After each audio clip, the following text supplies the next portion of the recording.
Whoop whoop, what's up, Bearcats and Jugger Bros? It's Saturday. We're here hanging and chilling. It's HMG After Dark, pal. No PLEs tonight, so we're hanging, chilling, just having a good time and relaxing and watching some good movies. What's up, Dan? Good to see you, pal. Yes, sir. Looks like you are. Looks like you are the first. Whoop whoop. Yeah, tonight we're gonna do some going a little old school, gonna do some Back to the Future parts 1 and 2, watching it on YouTube. So apparently you watch it on YouTube with like a free trial subscription to AMC Plus on YouTube. I was not aware of that until like 10 minutes before I went on the air when I tried to watch it. So yeah, that's a good place to watch. So yeah, if you guys can get that hookup, that'd be awesome. So you can watch along with me for free. Whoop whoop. But yeah, here hanging and chilling, Bearcats, HMG fam, Jugger Bros in the house. Whoop whoop.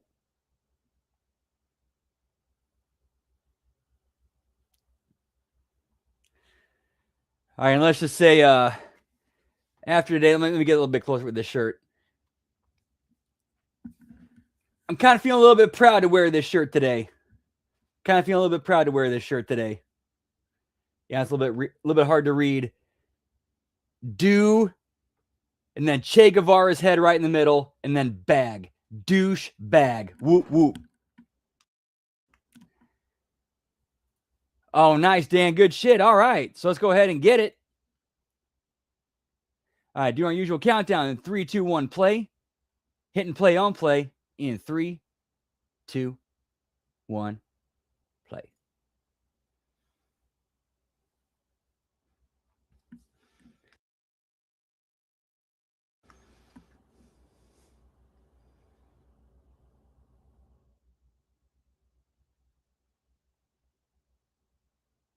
Limited interruptions, pal. Whoop whoop. Good shit.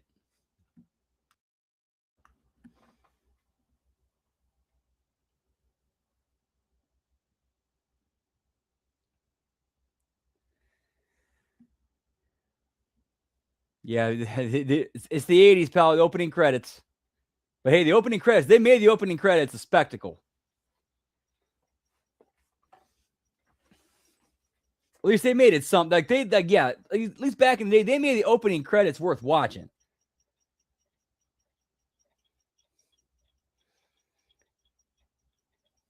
I kind of helped establish some of the characters, a little bit of the story going into it. Like this one did a great job of that.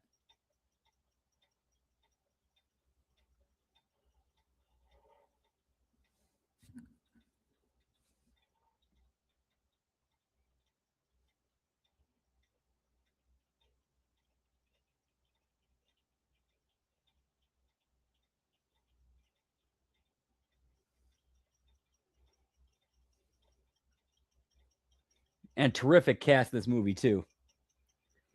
Although I understand why they didn't invite Crispin Glover back for part 2. Like I get that. I totally get that because as in a weird way, I kind of see both sides of the fence with Crispin Glover being a very creative and as well as,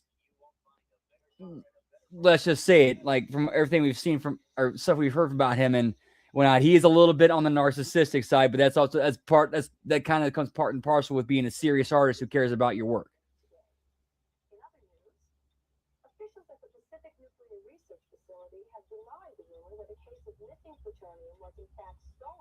I mean, just look at Billy Corgan. Whoop, whoop.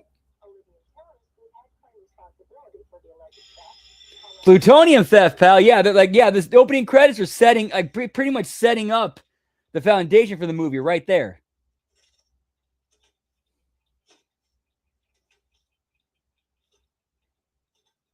Or at least planting seeds for later on.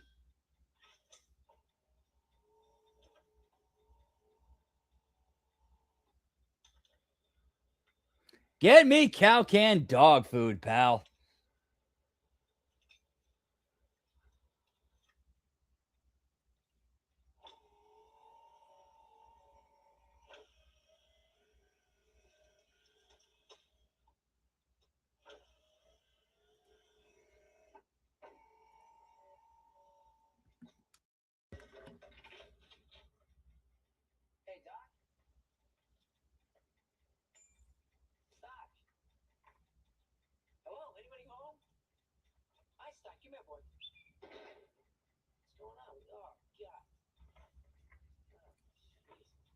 Man, I don't know how long. It's been a long time since I've seen this one too. Man, but this was one. Even though I was born in '87, this 2 and 3 were movies that were like staples of my childhood.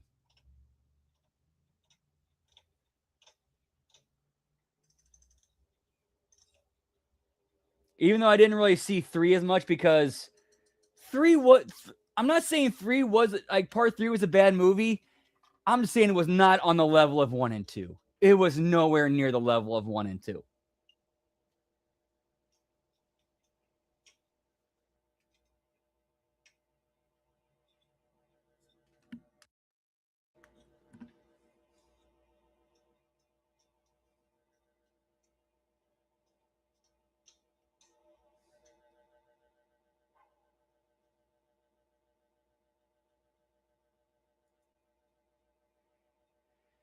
Yes, sir, Dan.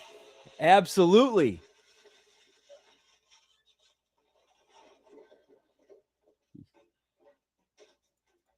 Hang on, what if I remember correctly, wasn't Eric Stoltz Ponyboy in The Outsiders? I'm gonna double check just so I be sure.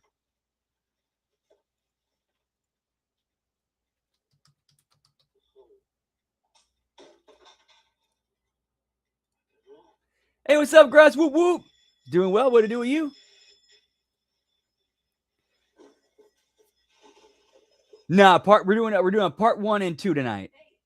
Part 3 is good. I enjoyed part 3, but like I mentioned earlier, it's just not on the same level as 1 and 2. Not shitting on 3 at all. 3 was great. I enjoyed 3. It's not 1 and 2 level of great.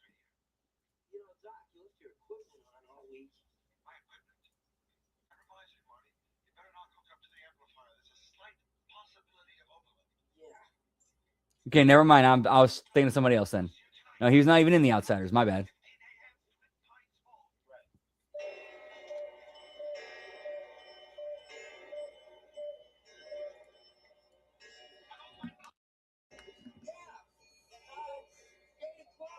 I don't know why I thought that was him. That's my bad. I apologize. I got that way off.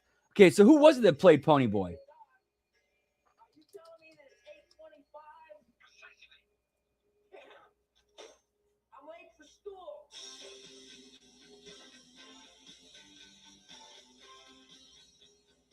C. Thomas Howell. Okay.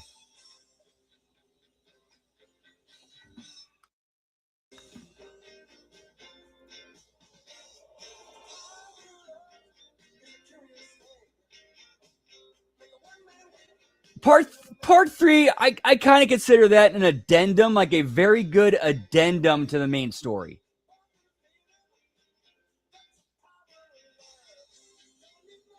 Hey, what's up, Hammer? Whoop whoop. Oh, it's a pleasure, pal. Yeah, man, this one's a classic. It is a classic.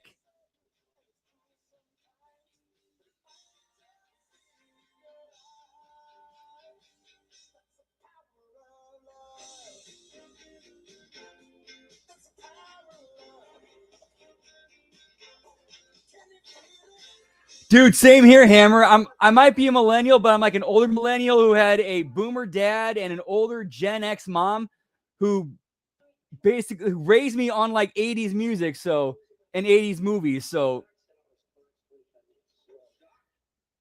that kind of explains a lot about me. Whoop, whoop. But yeah, man, I totally feel you on that. I'm just trying to say that to relate. Whoop, whoop.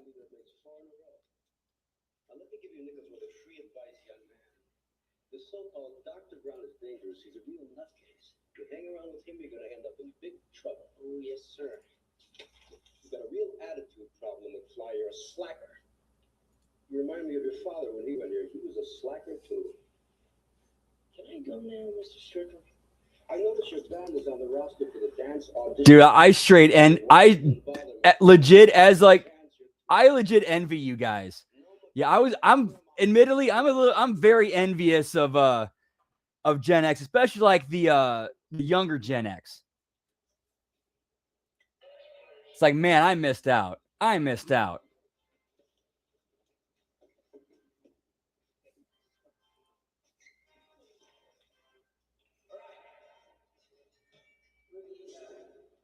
No, I have not. I did not know there was one out there. Oh yeah, so how's this for a rib? One of the judges that's rating this performance of their rendition of Power of Love is Huey Lewis himself.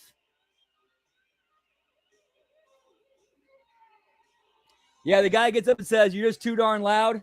That's Huey Lewis.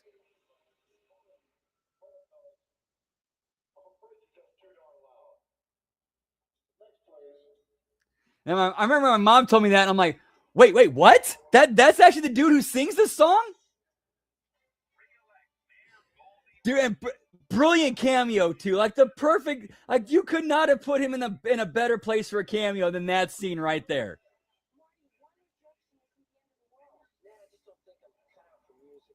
But you're good, Marty. You're really good. And this audition tape of yours is great. You've got to send it into the record company. I'm afraid, yeah, they're just too damn loud, pal. Just too damn loud.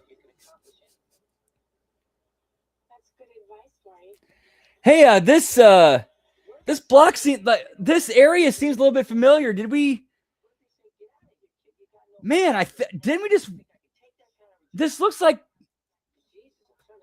I know we did something similar. I know we watched a movie not that long ago, like the last 2 weeks, called Gremlins. This set seems very familiar. Very familiar. Like this studio set they're shooting on seems very familiar. It seems like the same one that was the one on Gremlins.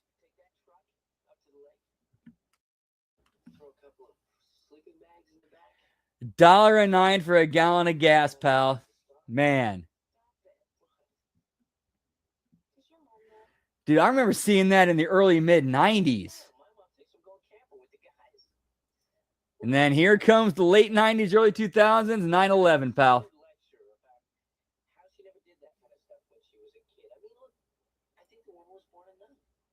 She's just trying to keep you respectable. She's not doing a very good job. Terrible. Whoop, whoop. Clock Tower! Save the clock tower! Mayor Wilson is sponsoring an initiative to replace that clock. 30 years ago, lightning struck that clock tower, and the clock hasn't run since. We at the Hill Valley Preservation Society think it should be preserved exactly the way it is, as part of our history and heritage. Here you go, lady. There's a quarter. Thank you. Don't forget to take a flyer. Save the clock tower! Okay, like I dig what this lady's doing. I dig this. Soliciting private donation to preserve the clock tower. I'm with that. I'm with that. I'll call you tonight. I'll be at my grandma's. Here, let me give you the number.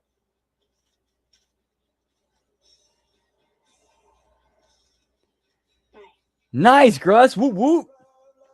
Dude, that'd be so much history on that set. So much great history on that set. Yeah, give me Hill Valley, pal. It might make you mad. Be glad you when you found. That's the power makes the world go round.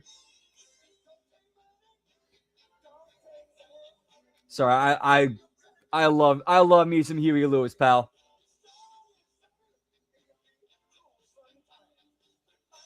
Like seriously, like no joke. As a kid, 3, 4, 5 years old, I was watching these in the very early 90s.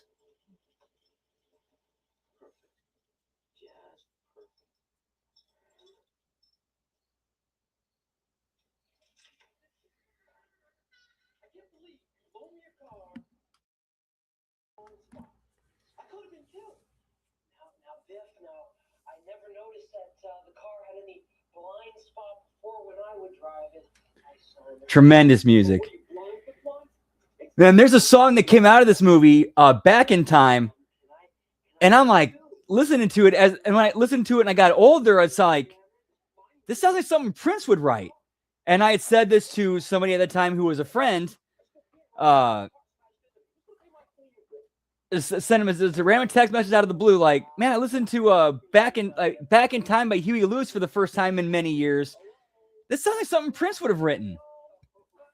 And he told me, good catch, because Huey Lewis's writing partner used to write music with Prince. Oh, that makes a lot of sense. Yeah, of course not, Biff. No, I wouldn't want that to happen. Now, I'll finish those reports on up tonight, and I'll run them on over first thing tomorrow, all right? Not too early. I sleep in Saturday. Your shoes are tied. Oh, don't be so gullible, McFly. Got the place fixed up nice on McFly. I have your car towed all the way to your house. Dude, that'd be awesome, Dan.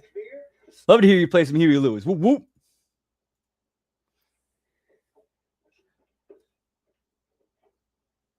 Yeah, Biff just needed an ass whooping.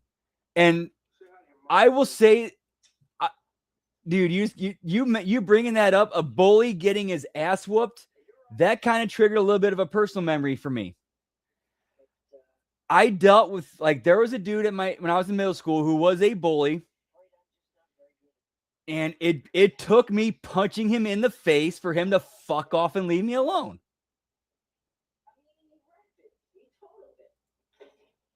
I needed that car tomorrow, Dad. I mean, do you have any idea how important this was to me? Do you have any clue? I know, and all I can say is I'm sorry. Believe me. Yeah, Prince was a cool dude. Prince was always a cool dude. Worry about all the aggravation, headaches, playing at that dance. Absolutely right, Mom. Hey, what's up, Lab Rat? Good to see you, pal. Happy Saturday. Hope your weekend's going well. Happy 2026, I should say. Although I know you've chatted during it.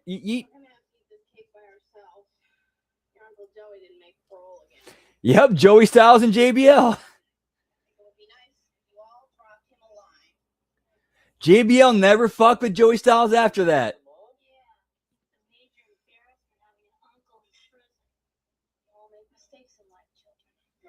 Uncle Joey in prison, pal.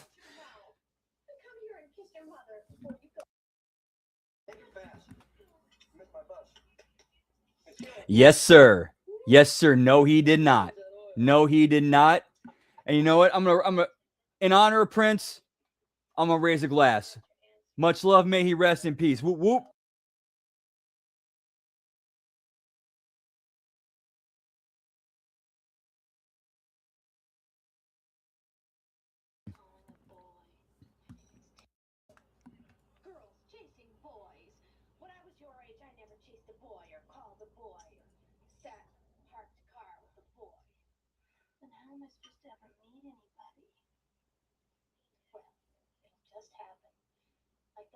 Your father. That was so stupid. Grandpa hit him with the car. It was meant to be. Anyway, if Grandpa hadn't hit him, then none of you would have been born. Yeah, still don't understand what Dad was doing. Whoop whoop. What was it, George? Bird watching? What, Lori? What? Anyway, your grandpa hit him with the car. Hey, what's up, Scott? Good to see you, pal. Happy Saturday. Hope yours is going well. Always good to see you. I did not know that. Okay.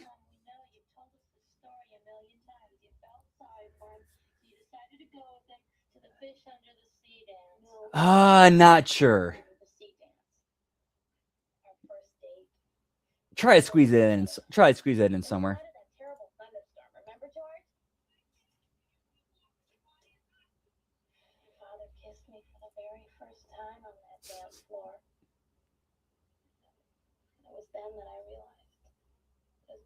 That's awesome, Lab Rat. Whoop whoop.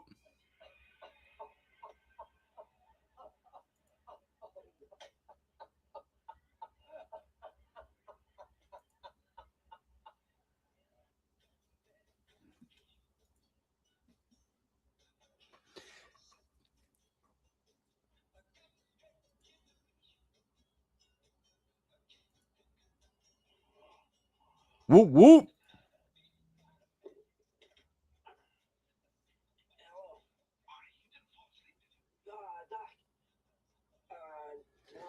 Wait, what's that? What's that?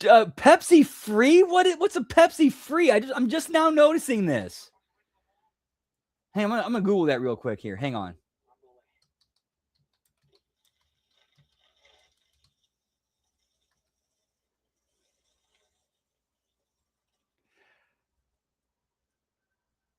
Oh, it's the caffeine-free version of Pepsi. Okay.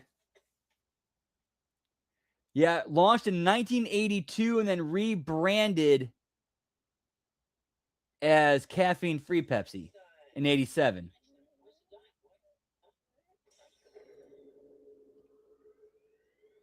And since this came out in 85, that the rebrand wouldn't have happened yet.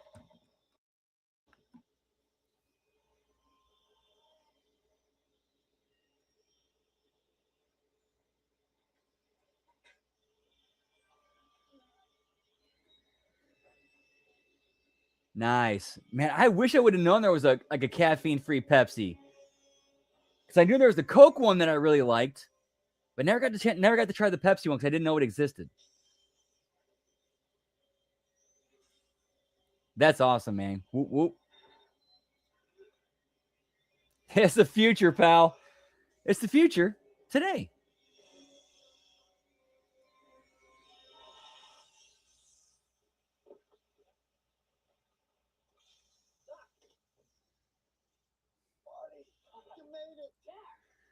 Man, I don't mean to get Debbie Downer, but here's one thing that really sucks is knowing that you're going to knowing that you're going to be alive to see Christopher Lloyd pass.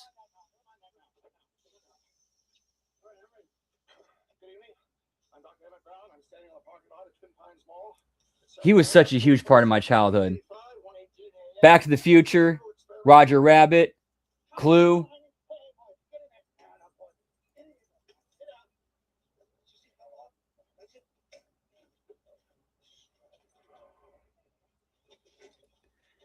Oh, damn, really? Oh, wow.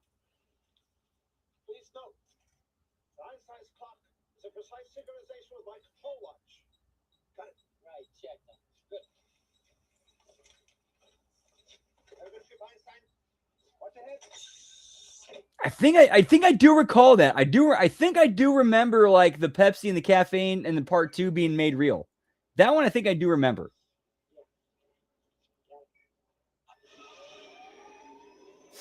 Yeah, get me a tab, pal.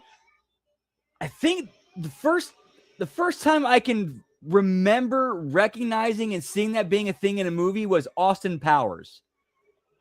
And then going to see it and then when I went to and then like not long after when mom had to take us to the grocery store with her, we saw it in the soda aisle. My calculations are correct. When this baby hits 88 miles per hour, you're gonna see some serious shit. That is true, man. Like you never know what tomorrow brings. That is true. Admittedly, I'm kind of making a made a bit of a safe assumption there.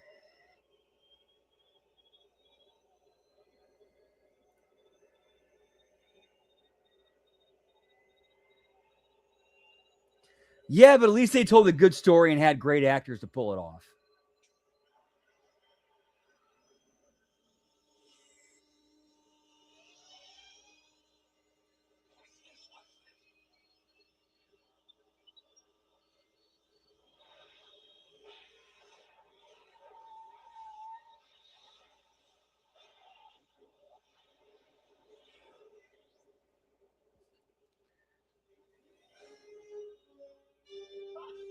What did I tell you?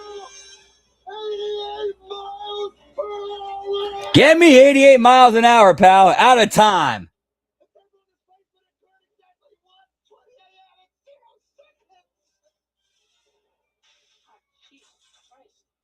Jesus Christ, Doc, you disintegrated Einstein. Calm down, Marty. I didn't disintegrate anything.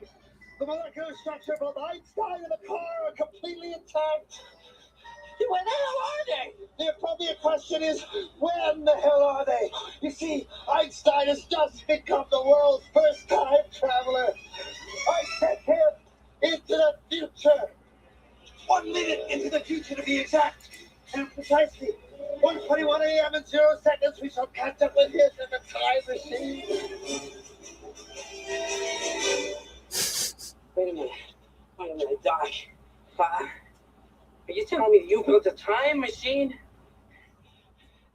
out of a DeLorean? The way I see it, If you're going to build a time machine into a car, why not do it with some style? Besides, stainless steel construction made the flux dispersal. Look out!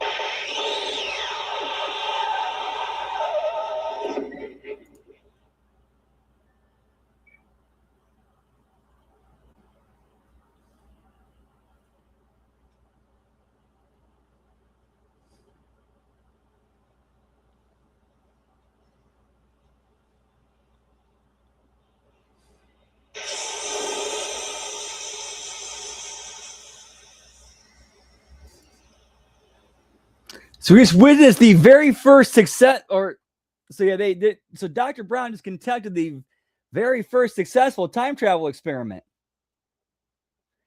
sending his dog 2 minutes into the future.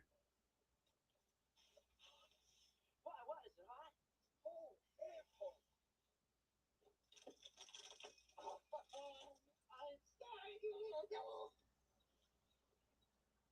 Einstein's clock is exactly 1 minute behind mine. It's still ticking. Or I should say 1 minute in the future. My bad. He's all right. He's fine. And he's completely unaware that anything happened. As far as he's concerned, the trip was instantaneous. That's why his watch is exactly 1 minute behind mine. He skipped over that minute to instantly arrive at this moment in time. Come here. I'll show you how it works. Give me the flux capacitor, pal. Time circuit's on. This readout tells you where you're going. This one tells you where you are. This one tells you where you were. You input your destination time on this keypad. Say you want to see the sign of the Declaration of Independence. Or witness the birth of Christ. Here's the red letter date in the history of science. November 5th, 1955. Yes, of course. November 5th, 1955. Yeah, don't get one, That was the day I invented time travel. I remember it vividly. I was standing on the edge of my toilet, hanging a clock. The porcelain was wet. I slipped, hit my head on the edge of the sink, and when I came to, I had a revelation, a vision, a picture in my head, a picture of this. This is what makes time travel possible. The flux capacitor. Flux capacitor. It's taken me almost 30 years of my entire. Good question. I'm assuming he drove both. Man, that's a good question. That's a good question. I remember when this was all formatted as far as the idea.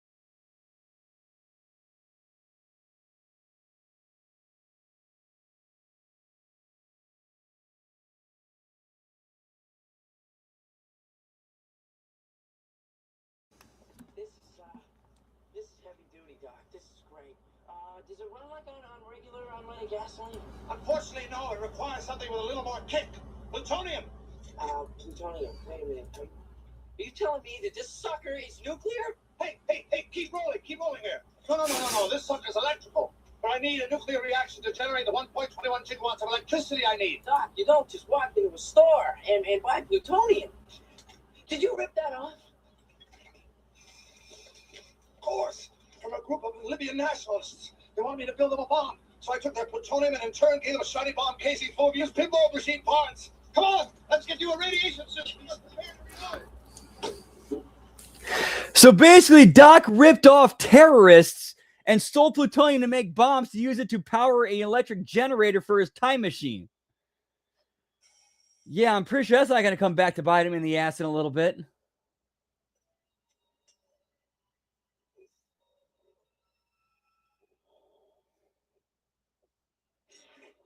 Oh yeah, that was totally. Yeah, that was the DeLorean. That was the thing. That was the DeLorean in the 80s. Yeah, that was the thing.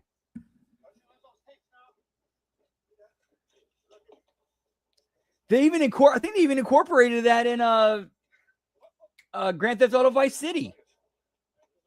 They had a car with Gulf wing doors. That's right. 25 years into the future. I've always dreamed of seeing the future, looking beyond my years, seeing the progress of mankind. Why not? We'll be able to see who wins the next 25 World Series. Doc. Yeah, but at least Doc's responsible with it. Like I would trust Doc Brown with to carry that around. So I know he might be a little bit loopy, a little bit of goof, but he's a good dude. I'm about to embark on an historic journey. Like Doc Brown really does seem like he has like the best interest of humanity at heart in what he does and why he does the things that he does. Again, he's a little bit of a goof, a little bit loopy. That's kind of his downfall. Oh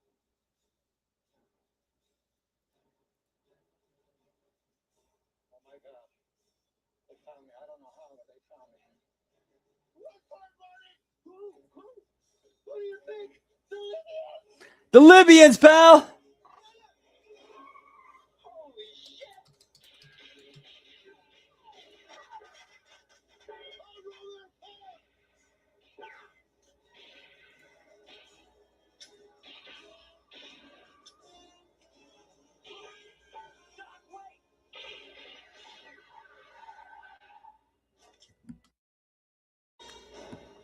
Yes, sir. I went and looked it up. Yeah, first appeared for a race car in 1952, the W194 model.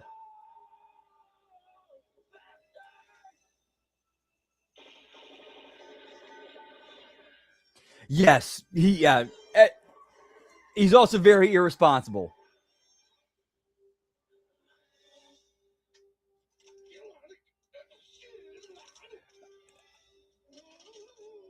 The thing with Marty is I think Doc just wanted somebody who's naive and gullible enough to just kind of film and document stuff. Like, I don't think it was really that weird. He just needed somebody that young, gullible, and impressionable who would just film everything and do it for free. That's kind of the vibe I'm getting from that. And they end up developing a friendship from that.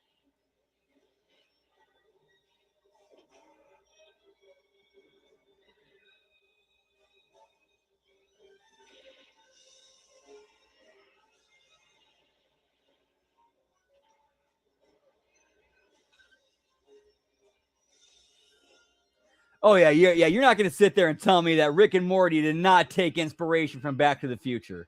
No way. Yeah. Like the foundation of Rick and Morty, absolutely taken from Marty and Doc. No doubt.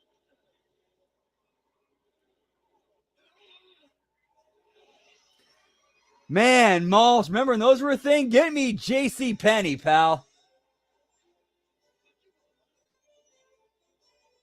Man, I remember growing up on malls too in the early 90s. Oh, we got a rocket launcher. Oh, shit. Yeah, oh, shit, indeed.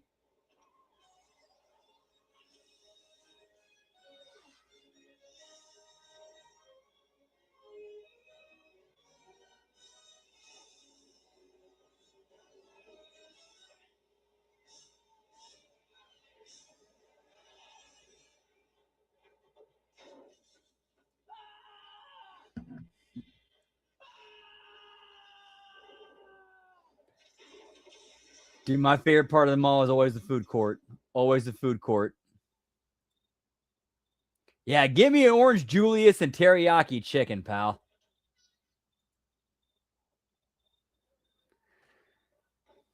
And there's one mall we had in the area called Northwest Plaza back in the day.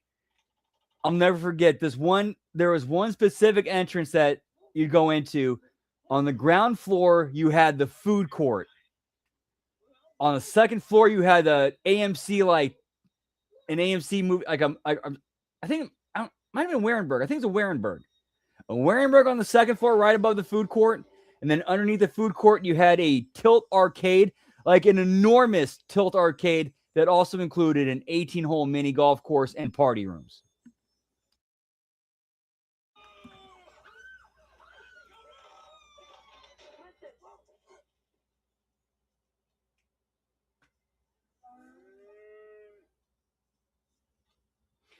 And it just so happened to be, and that same mall happened to be across the street from a dine-in Pizza Hut with a buffet. So whoop, whoop, whoop.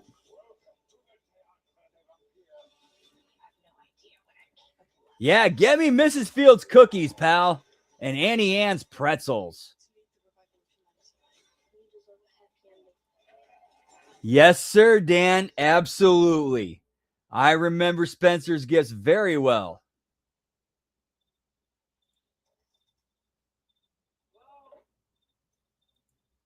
That was always a fun place to go to. My parents would never let me in the back area. Yeah, the mall made some good cheesesteak.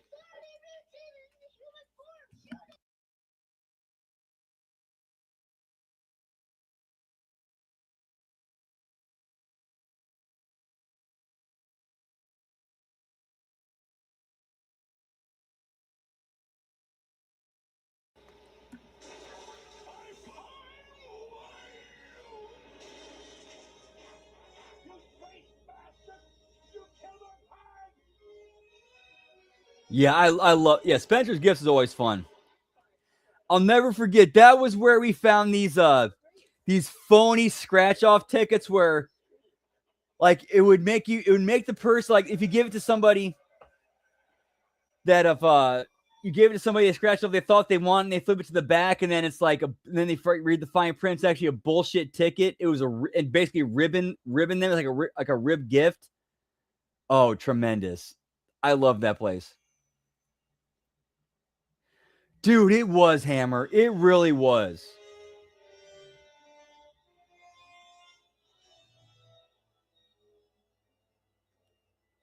Because they knew that they had to make you want it. Listen,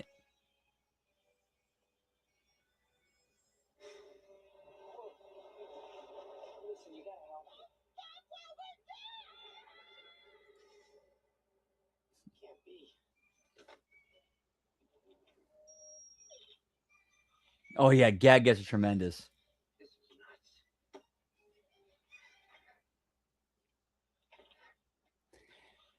And the time machine is out of fuel.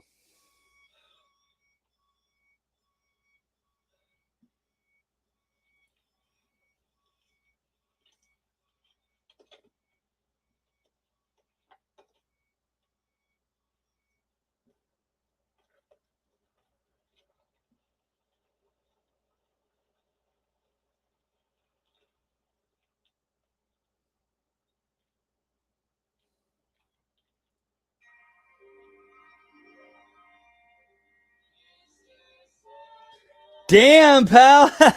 Whoop, whoop. Yeah, get me trash, pal. That doesn't come until part 2 when Doc recognizes that fault of, okay, we can't really rely on plutonium itself. We need to put something in the engine that converts trash into plutonium, or the electrical energy needed for it. Which honestly, that's actually a great invention. That, like, if yeah, like that thing that Doc comes up with in the end of part 1, beginning of part 2 of I apologize. I was wrong about that. I forgot. That actually appears at the end of part 1. My bad. I forgot about that. I didn't want to spoil it. I just did. Shit.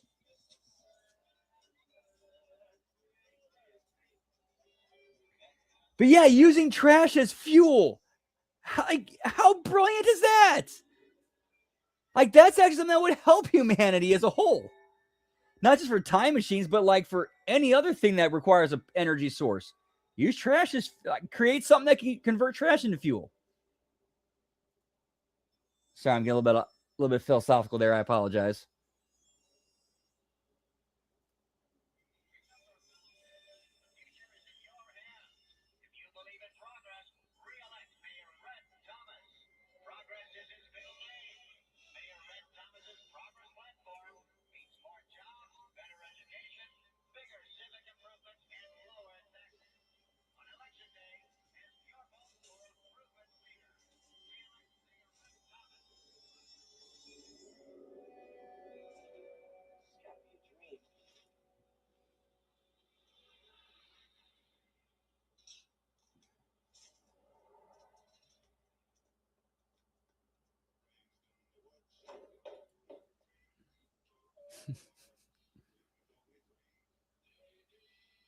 Hey, kid, what'd you do? Jump ship? What? What's with the life preserver?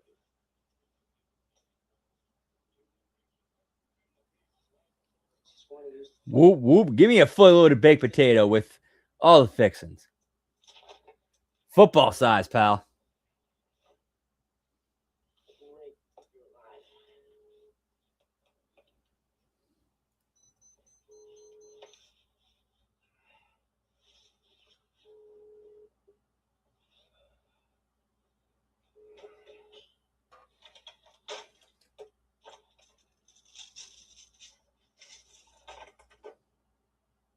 You know where 1640 Riverside? You gonna order something, kid? Yeah. Give me a tab. Tab? I can't give you a tab unless you order something. Right, give me a Pepsi free. You want a Pepsi, pal? You're gonna pay for it.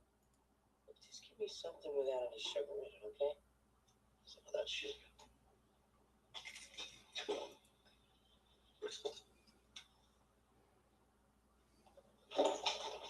Hey, McFly!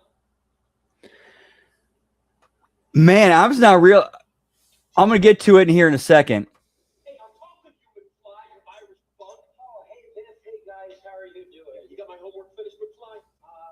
Well, actually, I figured... So now Marty's meeting his dad as a teenager, dealing with Biff as a teenager, bullying him. Dude, Crispin Glover was so great in this movie. He nailed George so well.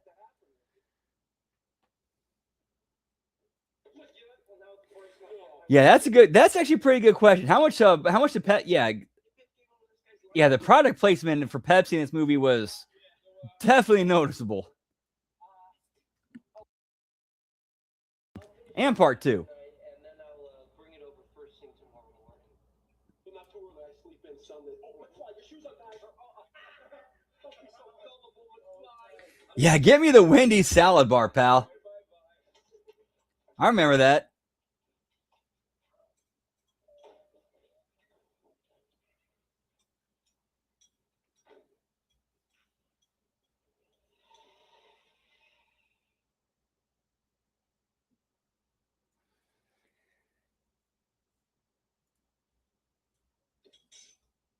What?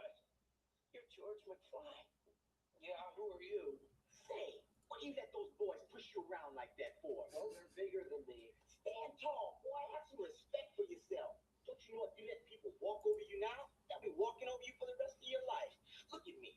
You think I'm gonna spend the rest of my life? Yeah, he did. But yeah, Biff needed to get his ass whooped. I'm gonna make something of myself. I'm going to night school, and one day I'm gonna be somebody. That's right. He's gonna be mayor. Yeah, I'm mayor. Looking back now as a kid, this scene right here was the first time I ever saw like racism actually played out on screen and showed in a bad way. And showed like the character that experiences racism overcoming it.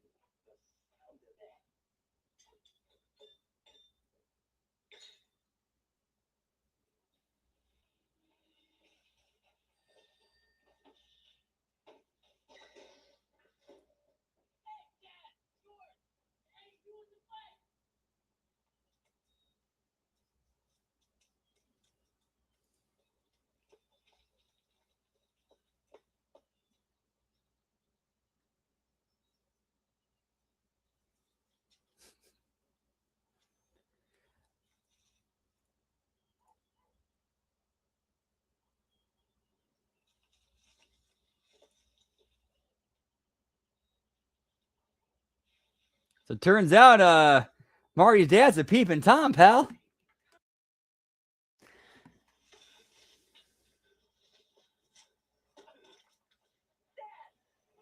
Oh yeah, dude, they were. Give me the old yellow biggie. Yeah, give me the old yellow biggie stuff. Whoop whoop. Oh, yeah, and the hot sauce. The hot sauce. Yeah, pal. Man.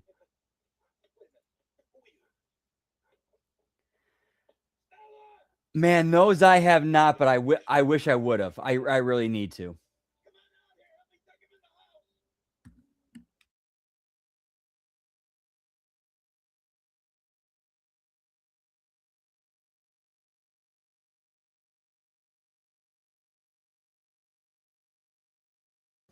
Been asleep for almost 9 hours now.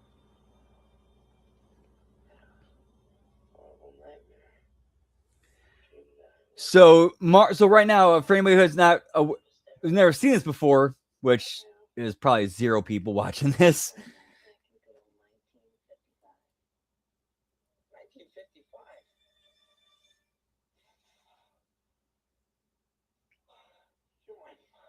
1955. So the thing with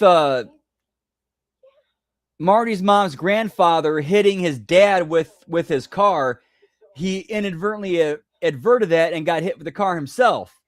So now his mom is attracted to him. He's got a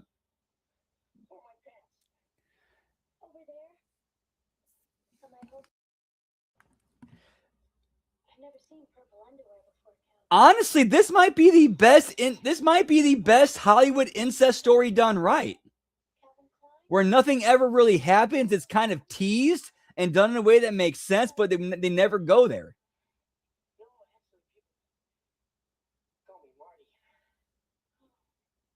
I know it sounds weird to say, but they actually like kind of did like the way they wrote this actually worked. And the story they told and the character, the way they developed the characters.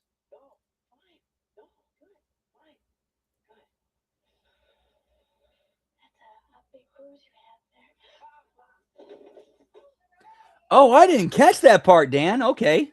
Wow. Damn, George McFly getting around, pal.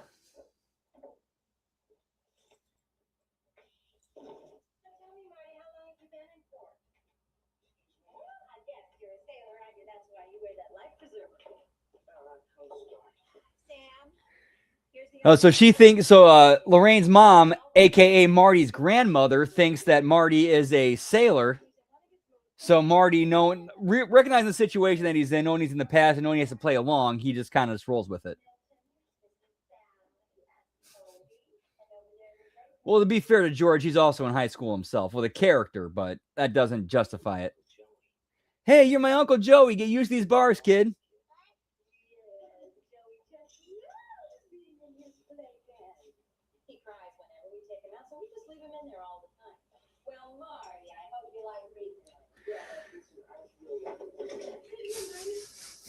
Sam, stop fiddling with that thing and come in here and eat your dinner.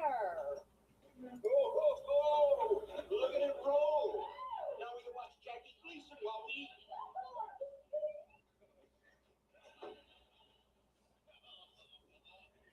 Wait a minute.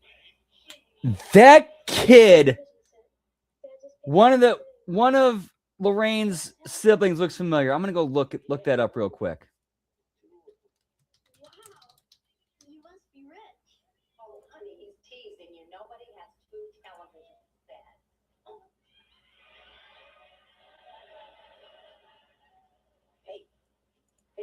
Okay, now I know why that kid looks familiar. Lorraine's little brother, that's Jason Hervey. That is the same Jason Hervey from who was Wayne in the Wonder Years and Eric Bischoff's bro. Yes, exactly. Thank you, Dan. Like, that dude looks familiar. Where have I seen him before? That's Jason Hervey.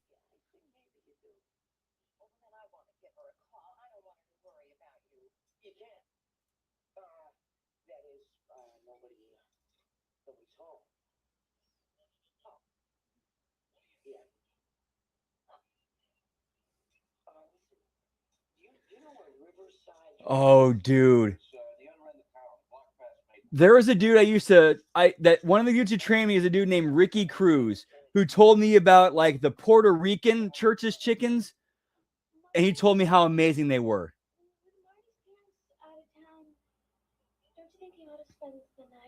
And I'm like, man, I wish I could have had some of that. Yes, he did. Yes, he did appear on WCW programming. Absolutely. He even also appeared on TNA programming too.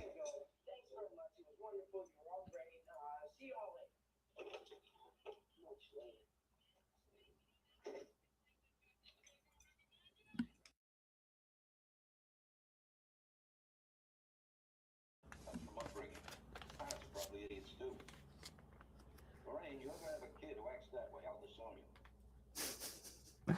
I love the I love that. I love they added it in there. Hey, Lorraine, you ever heard a kid like that? I'll disown you. And that's her actual son from the future. And as her dad is saying that, she's lusting over him. Who wrote this? Vince McMahon, pal?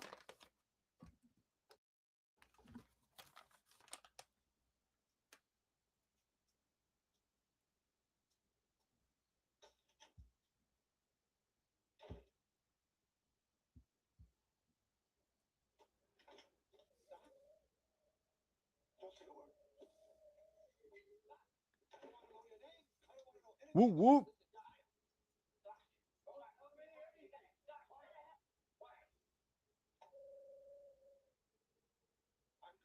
Was he really? Wow. Well, then, what? Well, I think it would make sense at the time because I think that's when like the Wonder Years was hot. So that would at least make sense at that time.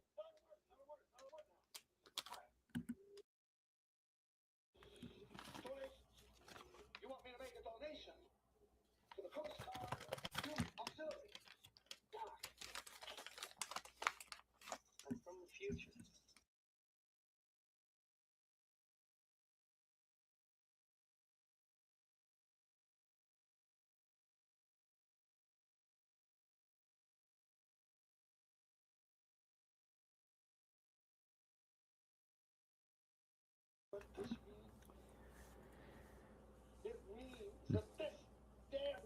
Yes, dude. I have I still have the McMahon DVD with the footage of Stephanie herself saying, "Yeah, Dad wanted to do a storyline where he's the father of my baby," and I was the one who had to say no.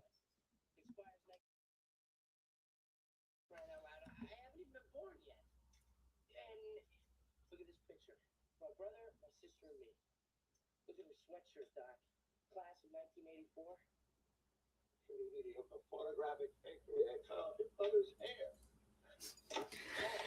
I love how Doc's calling Photoshop on that picture evidence that Marty's showing him.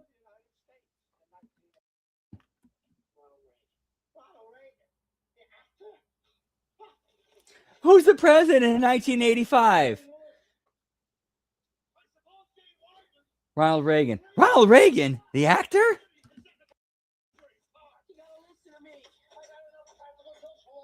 Yeah, dude.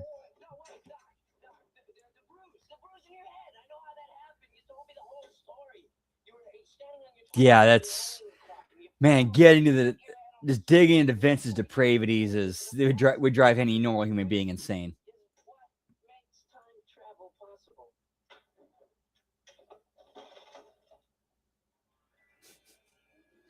Whoop, whoop.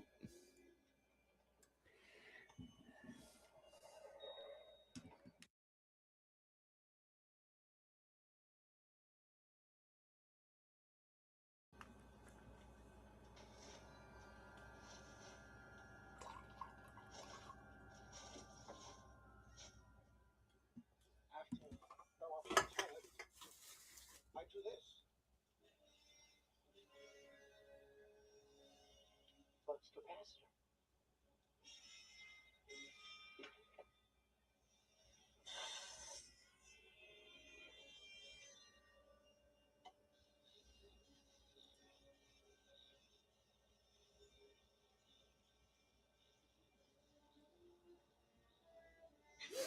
For real.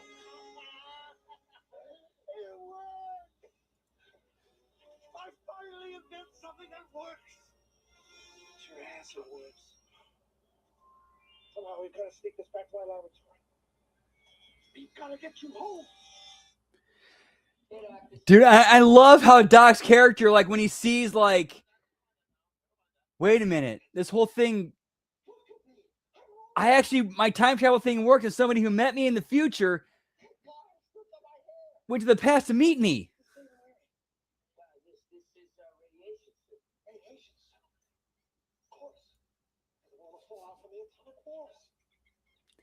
Yeah, take the red and the blue pill, pal.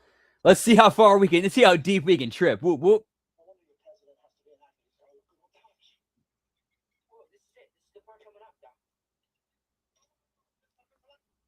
How is that for a line that ended up going well on to the president? No wonder your president's an actor. He has to look good at all times.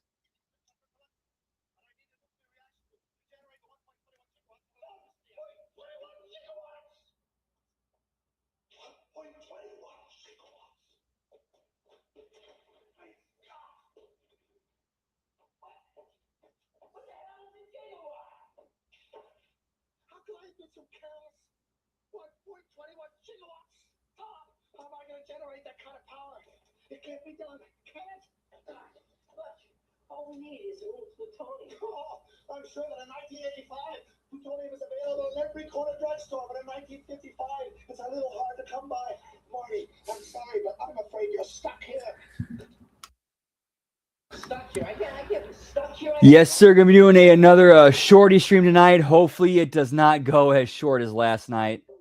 Yeah, I'm sorry. I was just so burned and exhausted last night. I apologize, but I feel like I got a little bit more in the tank tonight. Whoop, whoop. My only hope. Marty, I'm sorry, but the only power source capable of generating 1.21 gigawatts of electricity is a bolt of lightning. What did you say? A bolt of lightning. Unfortunately, you never know when or where it's ever going to strike.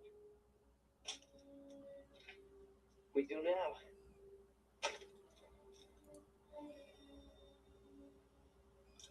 This is it. This is the answer. It says here that a bolt of lightning is going to strike the clock tower at precisely 10:04 p.m. next Saturday night. This is good writing. Somehow harness this lightning, channel it into the flux capacitor. Just might work. Next Saturday night, we're sending you back to the future. Okay, all right. Saturday's good. Saturday's good. I can spend a week in 1955. I can hang out. You can show me around. Marty, that is completely out of the question. You must not leave this house. You must not see anybody or talk to anybody. Anything you do could have serious repercussions on future events. You understand? Yeah, sure. Okay. Marty, you interacted with anybody else today besides me? Yeah, well, I might have sort of bumped into my parents. Yeah, I was just gone last night after SmackDown. Yeah, the way they just the writing in here was absolutely just brilliant. And now we have more stakes. So because of Marty's interference in the past with his parents, he potentially fucked up their meeting and jeopardized him and his siblings being born. His older siblings, I should say. That's kind of, the siblings being older is what kind of saves Marty's ass from getting erased first.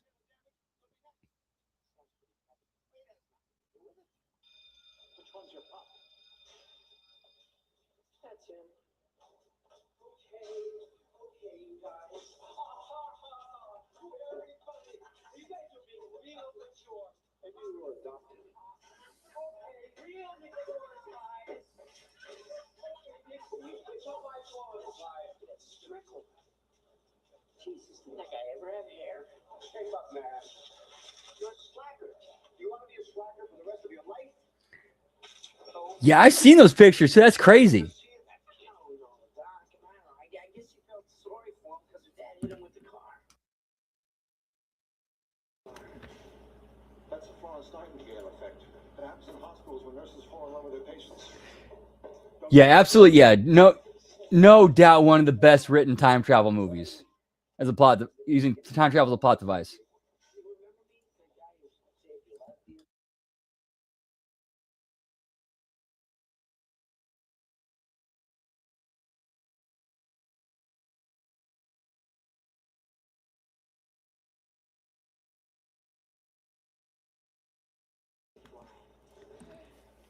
It's really a pleasure to meet you. I would put me personally, I would put Terminator on that same level. Her Terminator is absolutely on that same level. It's like Terminator and Back to the Future. Well, I mean, I'm only counting 1 and 2. I'm only counting 1 and 2.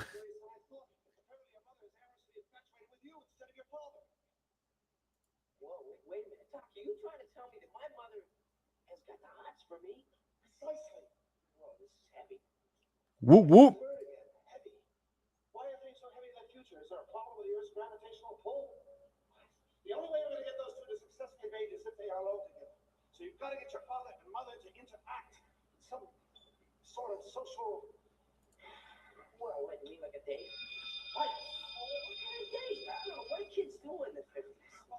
They're your parents. You must know them. What are their common interests? What do they like to do together? Yeah. Oh, yes. That's another good one. 12 Monkeys. Of course, the enchantment under the sea dance. They're supposed to know this. That's where they kiss for the first time. All right, kid. You stick to your father like glue and make sure he takes you to the dance. George, buddy, remember that girl I introduced you to? Lorraine? Get me smoking in school, pal. Now you know we're in the 80s. Stories about visitors coming down to Earth from other planets. Get out of town. I didn't know you did anything creative. Let me read some. Oh, no. I never let anybody read my stories. Why not? Well, what if they didn't like them? What if they told me I was no good? I guess it would be pretty hard for somebody to understand. No, not hard at all. So anyway, George, now Lorraine, Whoop whoop. she really likes you. She told me to tell you that she wants you to ask her the enchantment under the sea dance. Really? Oh yeah. All you gotta do is go over there and ask her. What, right here, right now in the cafeteria? What if she said no? I don't know if I could take that kind of a rejection. Besides, I think she'd rather go with somebody else. Biff. What do you want? You know you want. You know you want me to give it to you. And and this is how Marty would react. He's seeing his mother being basically harassed by the guy who bullies his dad as a teenager. So obviously his blood would boil and he'd step in. This makes sense.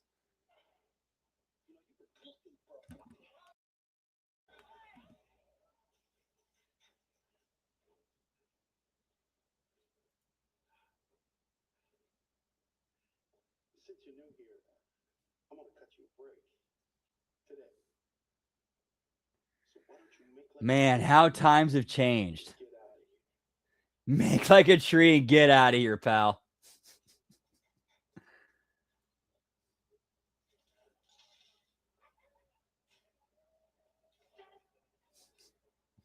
Whoop whoop. Ad break, unfortunately, with because it's AMC Plus.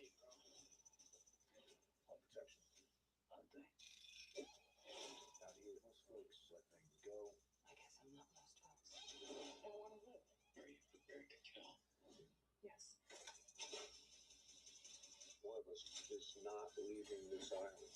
You ready?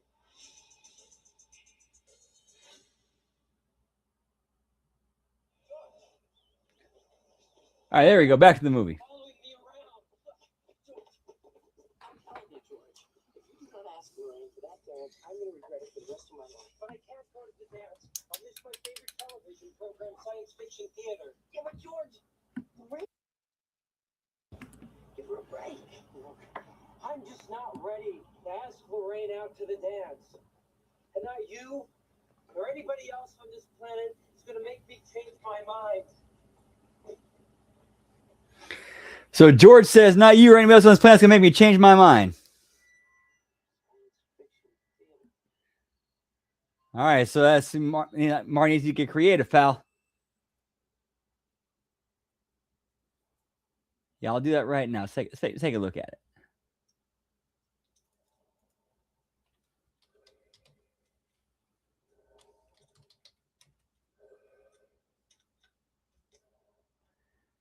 Get me some liquid crack, pal. Holy shit.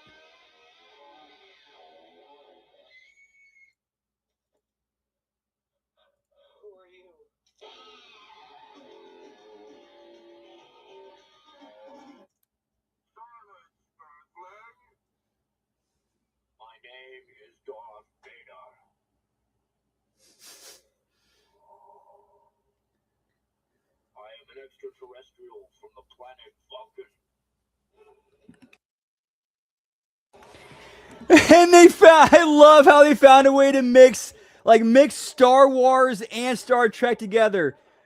Where Marty's like, okay, I'm from the future. I'm from a year before Star Trek and Star Wars are a thing for the world knows what they are. So I'm going to come to my dad as an extraterrestrial named Darth Vader from the planet Vulcan. Great, such great writing. Such great writing. That shit's tremendous. I love that. Oh, yeah, all right, okay. All right, there she is, George. Just go in there and you find her. Okay, but I don't know what to say. Well, just say anything, George. Say, well, whatever's natural. Well, the first thing that comes in your mind. Nothing's coming to my mind. Jesus, George, I was wondering I was even born. What? Nothing. Nothing. Look, tell her Destiny brought you together. Tell her that she is the most beautiful girl you've ever seen in the world. Girls like that stuff. What are you doing? I'm writing this down. This is good stuff. Yeah, okay. Oh my God. Dude, Crispin Glover was so tremendous as George McFly. Why they replaced him, I have no idea.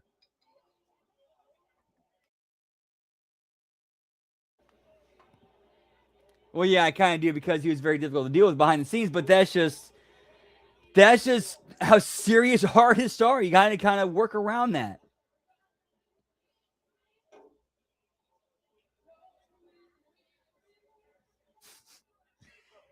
Yeah, George's gonna be telling everybody. I swore I met Darth. I swore I met Darth Vader. He visited me as a teenager. Identity has brought me to you. What? Oh. What I meant to say was. Wait a minute. Don't I know you from somewhere?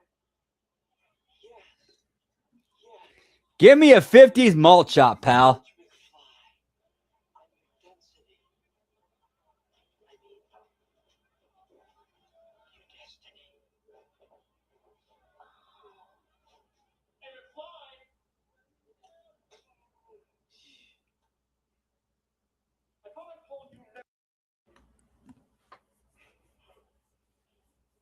What's gonna cost?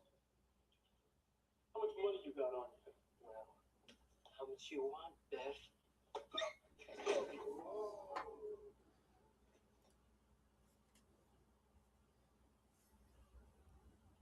All right, punk. Now, I do. Okay, not okay. Thank you, Gross. Now you mentioned that, I do remember that. Now I do remember that. Calvin Klein. Oh my God, it's a dream.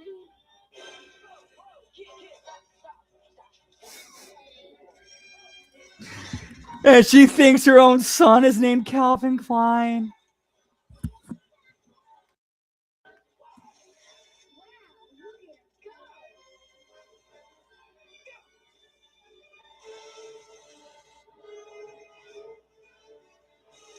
Tremendous soundtrack for this movie too.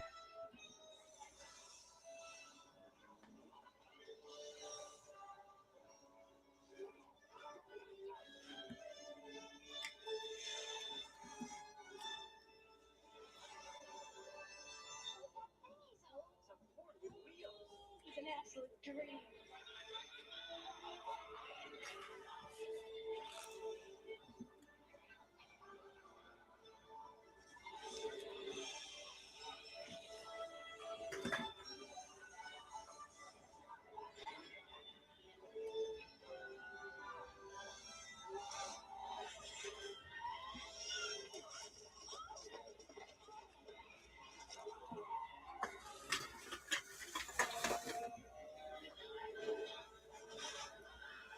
Yeah, that does look like take a tasty glass of chocolate milk. Whoop whoop.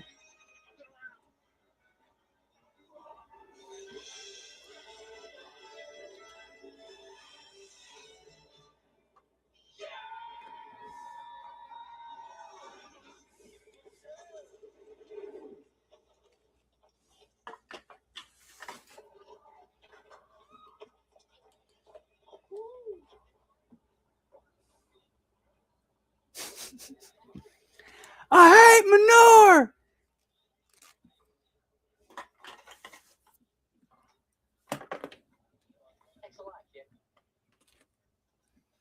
gonna get that son of a bitch.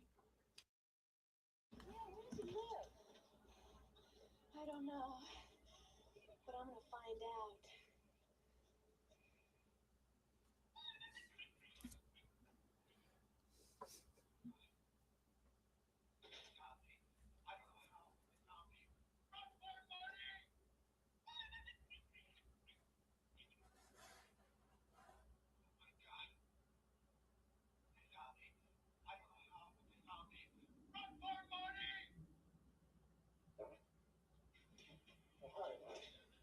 I didn't hear you come in.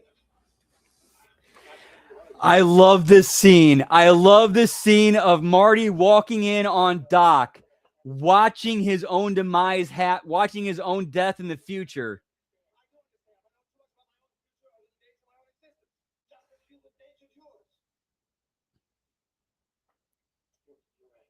And that ends up playing into the finish of the movie. I love that. I love that like this is such great like seed planting right here.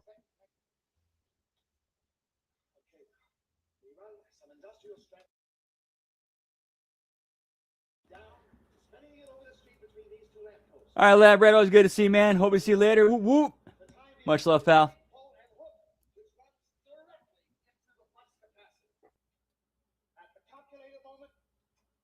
You start off down the street, driving directly toward the cable, accelerating to 88 miles per hour.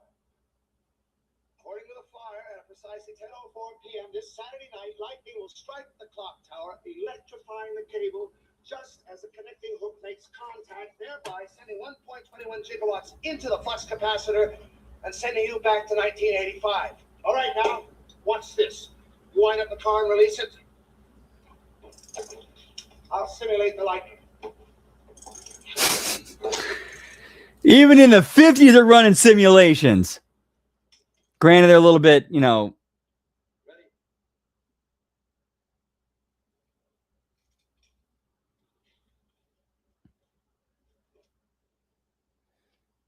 I should say under budget. It's still like pretty creative.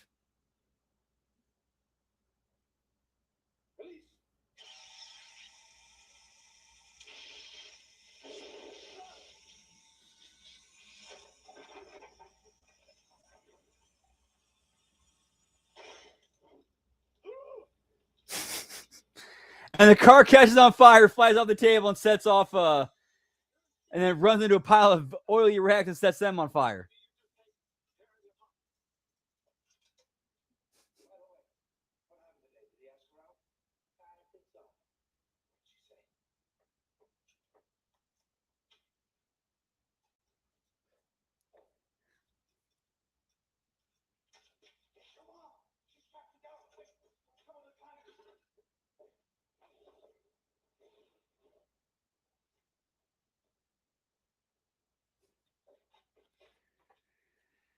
So his mom followed him to Doc Brown's place.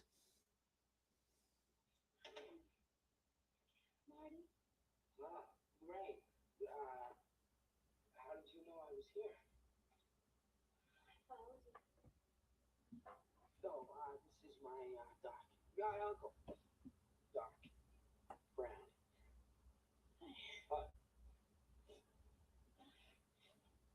Marty, this may seem a little early, but I was kind of wondering if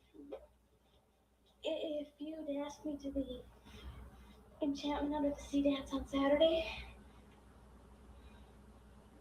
You mean nobody's asked you? No, not yet. What about George? George McFly? Oh, he's kind of cute and all, but I'm not. Well, I think a man should be strong so he can stand up for himself and protect the woman he loves.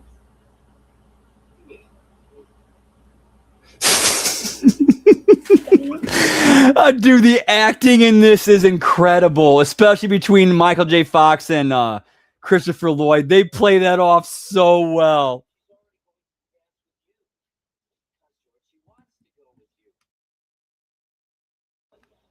That's why we gotta show it that you, George McFly, are a fighter. You somebody who's gonna stand up for yourself, somebody who's gonna protect her. Yeah, but I've never picked a fight in my entire life. Look, you're not gonna be picking a fight, Dad. Daddy-o.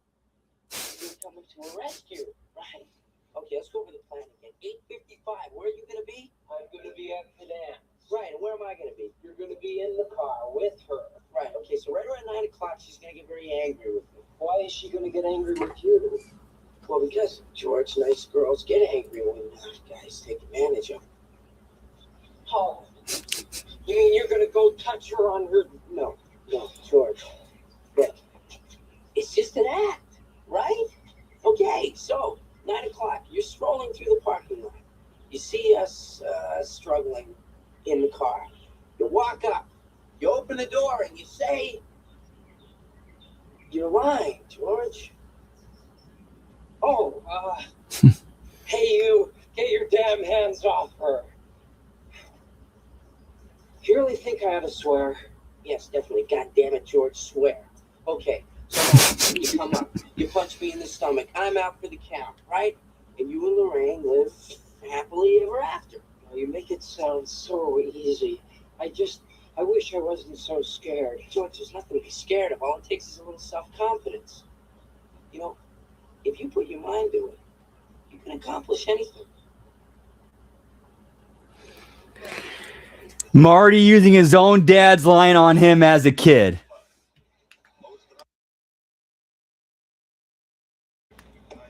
Just working weatherman predict the weather, let alone the future. All right, it's about time for a little smoky toky. Be right back. Whoop whoop. 1 sec, boys. It's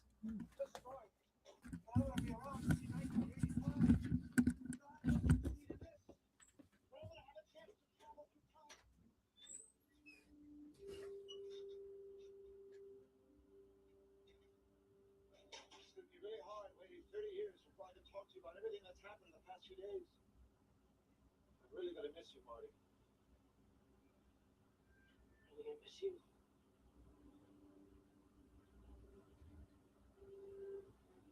Talk about the future. No! Marty! We've already agreed that having information about the future can be extremely dangerous. Even if your intentions are good, it can backfire drastically. Whatever you've got to tell me, I'll find out through the natural course of time. You're Dr. Brown. The night that I go back in time, who will be shot by terrorists. Please take whatever precautions are necessary to prevent this terrible disaster. Your friend, Marty.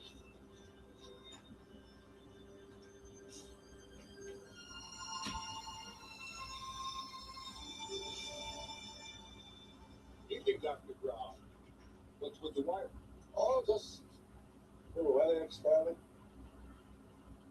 What you got over here? Don't touch that. Some new specialized weather sensing equipment. Got a permit for that? Of course I do.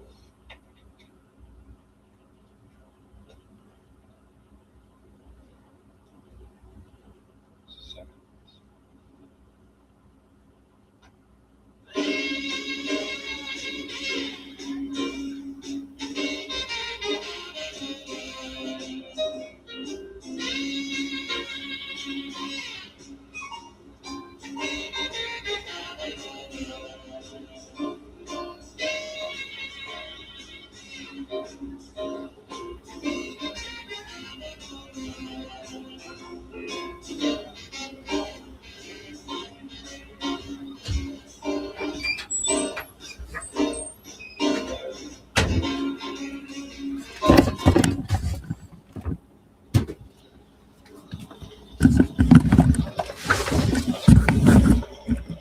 And back. Whoop whoop.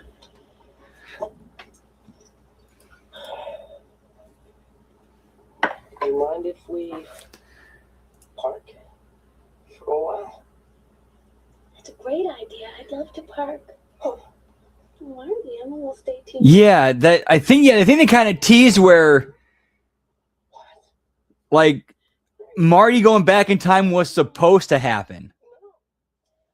Like they like that line, You put your mind to it, you can do anything. Like that was kind of like one of like one of the like breadcrumbs they dropped in there where Marty was supposed to go back in time. Like that was like Marty's time travel was kind of preordained, or they kind of dropped hints that it was kind of that was supposed to happen. You're beginning to sound just like my mother.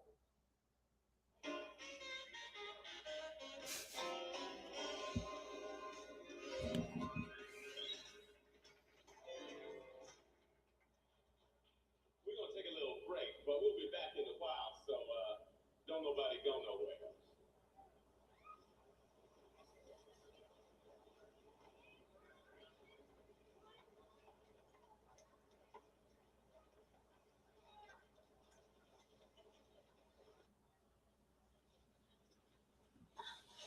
Marty?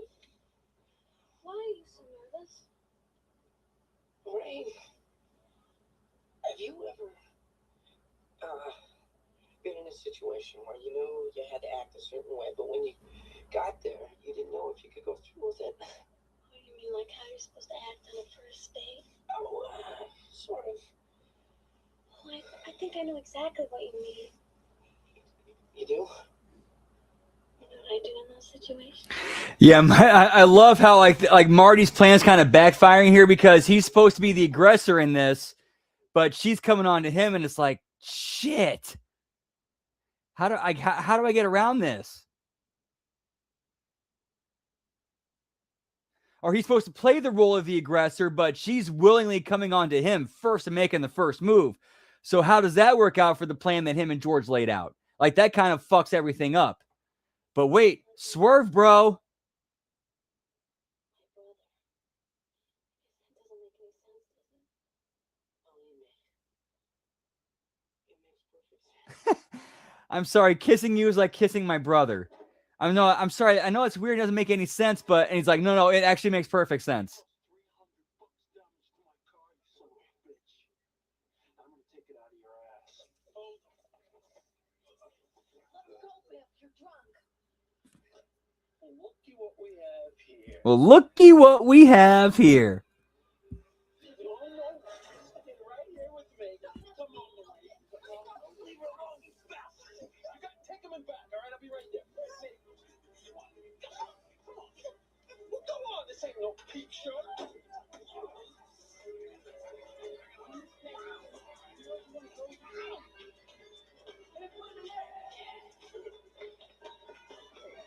That's for messing up my head. The hell are you doing to my car? Hey, be it spook. This don't concern you. Who you calling spook, Peckerwood? Hey, listen, guys. Look, I don't Looking back now, Back to the Future was the very first. I think Back to the Future might have been the first time I actually saw racism portrayed in a movie and done in a way where it's displayed as a negative thing. And I think this might have been like where the seed was planted of where I know it's a bad thing. Again, I'm 3, 4, 5 years old watching this growing up as a kid for the first time.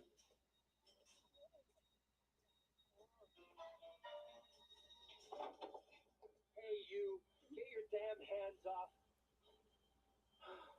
Oh, I think you got the wrong camouflage. George, help me. Just turn around, McFly, and walk away. Are you deaf, McFly? Close the door and beat it. No, Biff. You leave her alone. McFly. And this is where George's character development comes in, where George actually for the first time grows a set of balls and stands up for himself and stands up for someone else.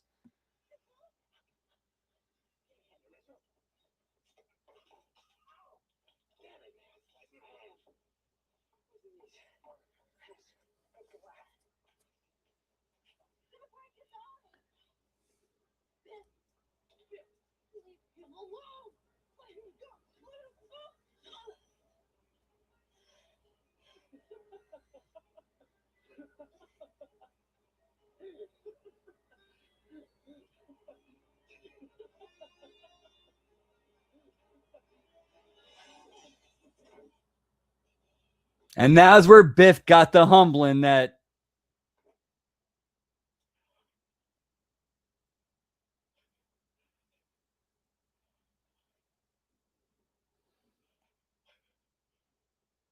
dude, looking back, watching the scene as an adult now, that scene was so well done. Especially like watching everything leading up to it and the story building to it. That scene was tremendous.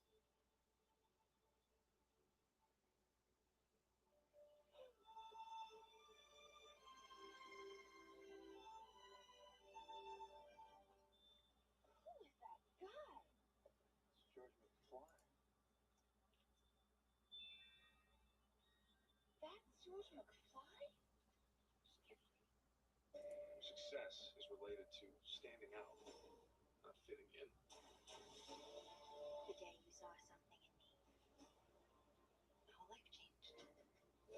Cheyenne's a dangerous place. And nothing left lips. You know, you really don't have to be so dramatic. I'm moving up in the world. So, when's the show start?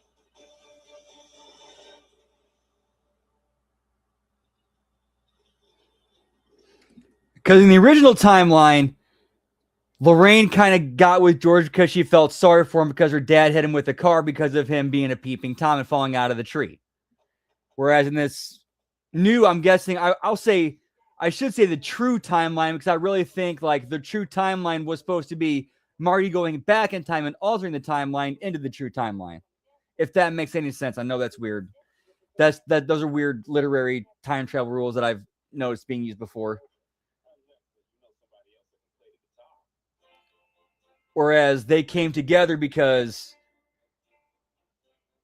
he stood like George stood up for Lorraine and defended her and attacked, and knocked out her assaulter. And then that's where that connection really happened.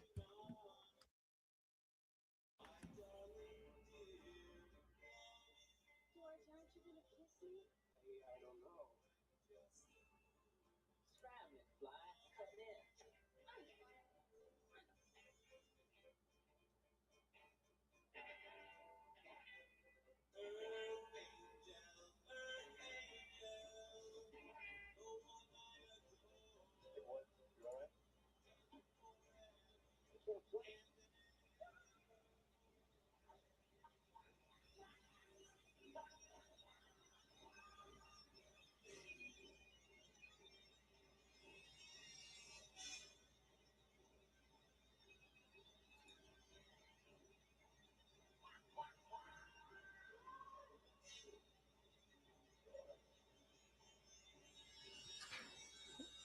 Now that looking back now, that kind of doesn't make a whole lot of sense. Like if I knew that George McFly just knocked out Biff with one punch, am I gonna fuck with him? No.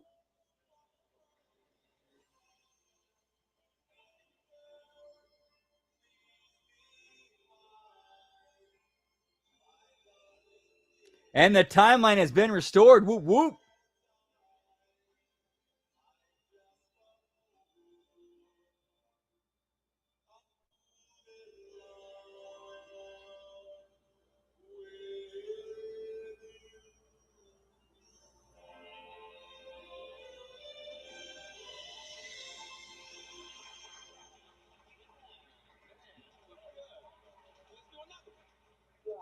No, I gotta go. Come on, man. Let's do something that's really cool. Something very cool. Thanks.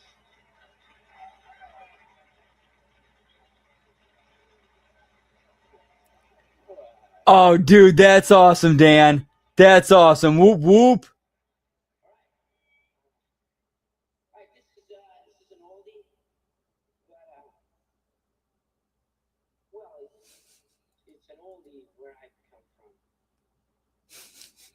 All right, guys, now listen to Blues Riff and B. Watch me for the changes and try to keep up. And it gets altered even further in part 2. Whoop whoop.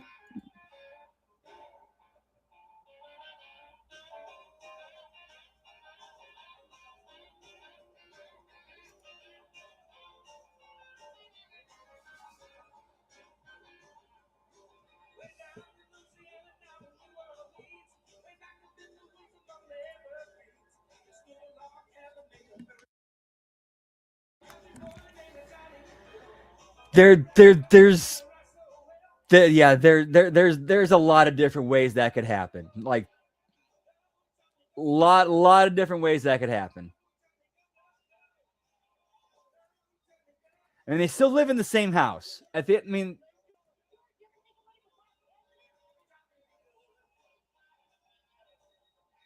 give me Johnny Be Good, pal.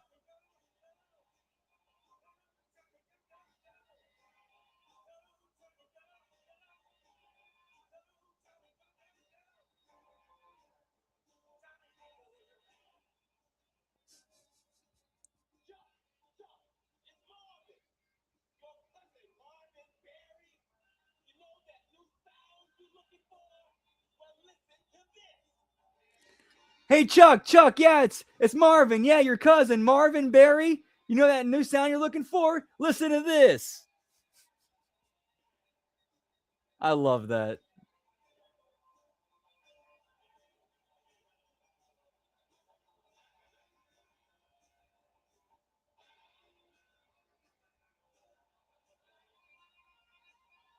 There's a reason why the Beatles would regularly include Chuck Berry covers in their albums.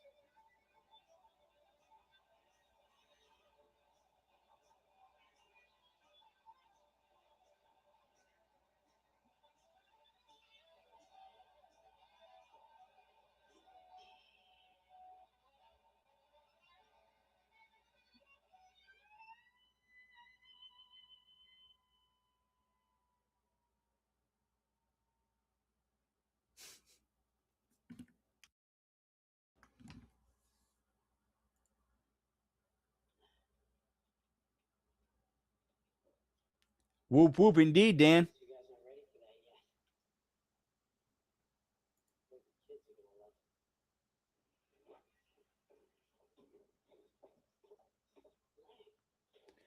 That was very interesting music. Yeah. I hope you don't mind, but George asked if he could take me home. Right. Good. Great. I feel like you too. I have a feeling too. Listen, I gotta go, but I wanted to tell you that it's been educational. Marty, will we ever see you again? I guarantee it. Well, Marty, I want to thank you for all your good advice. I'll never forget it. Right, George. Well, good luck, you guys. Oh, one other thing. If you guys ever have kids, and one of them, when he's 8 years old, accidentally sets fire to the living room rug, go easy on him. Okay.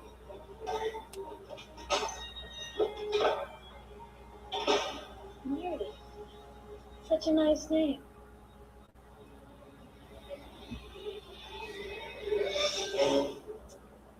Where is that kid?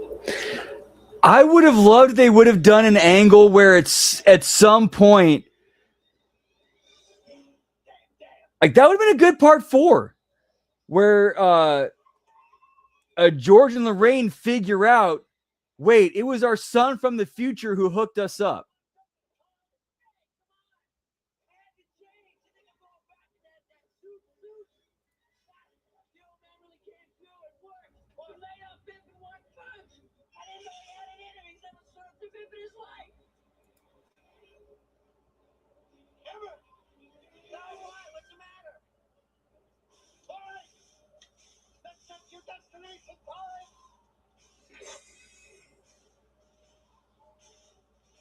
This is the exact time you left. I send you back at exactly the same time. It'll be like you never left. Now, I paid a white line on the street way over there. That's where you start from. I've calculated the precise distance, taking into account the acceleration speed and wind resistance retroactive from the moment the lightning strikes, which will be exactly 7 minutes and 22 seconds. When this alarm goes off, you hit the gas. Right.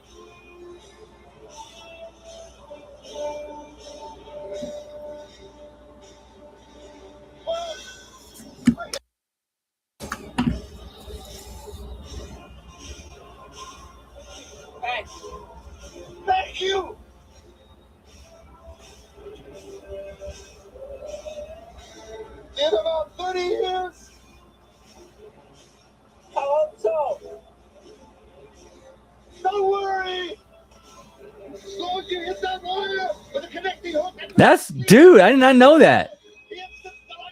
That's crazy.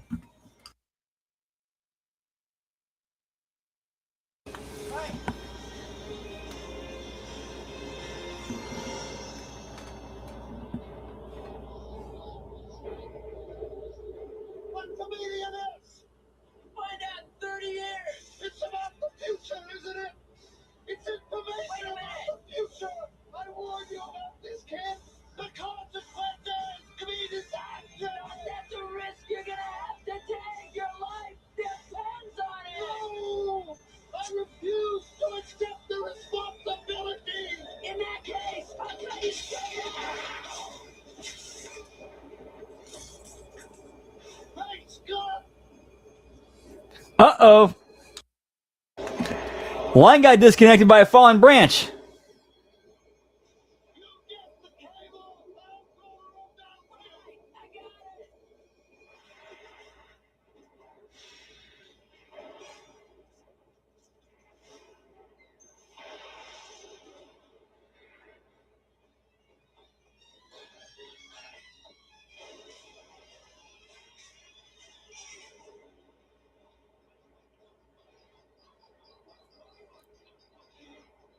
Yeah, so just when you think the baby face has got it, you got to throw that dip in there. You got to throw that dip in there.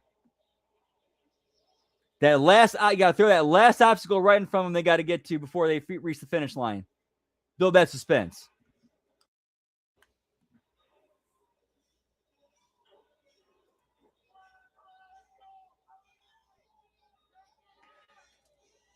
And to be fair, Gruss, that's good on them for thinking of that, and that giving us the DeLorean time machine was even better.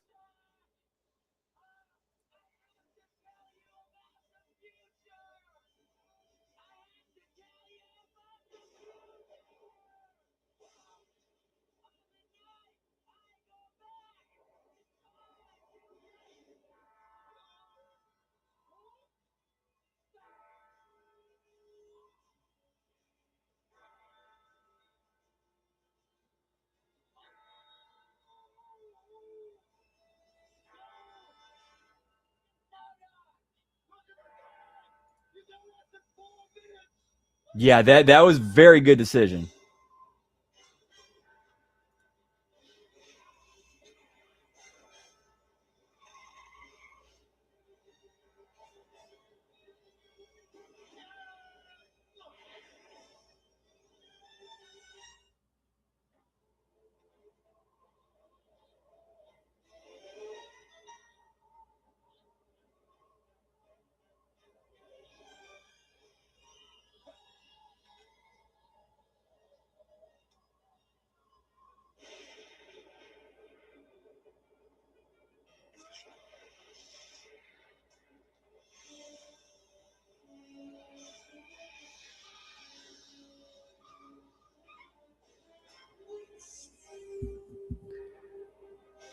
I could see a Mustang.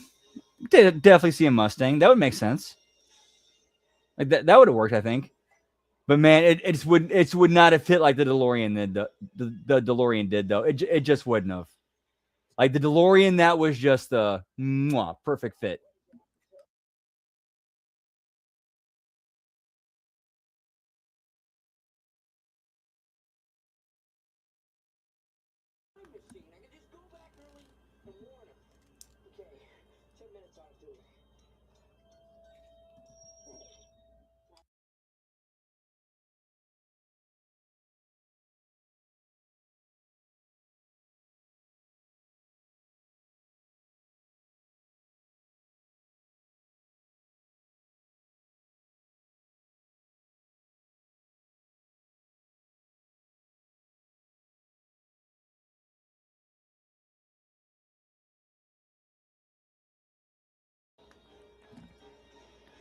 Yeah, in a weird way, it was the Gulf Wing doors. Just the like having a car with Gulf Wing doors for time travel. It clicked and worked in a weird way.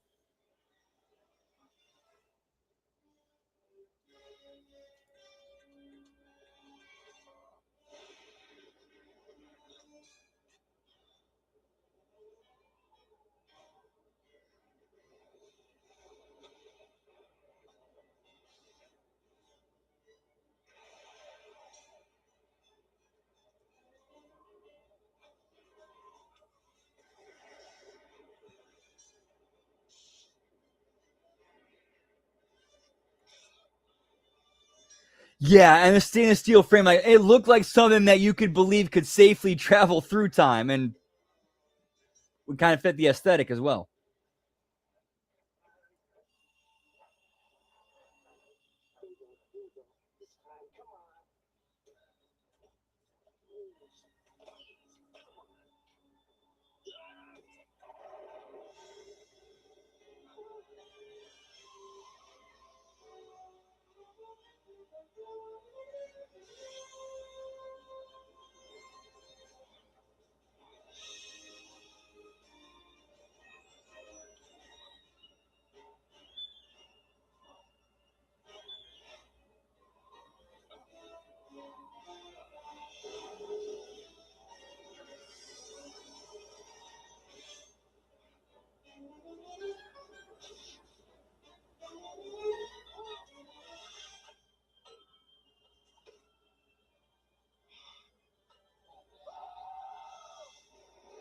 And disconnected the other line.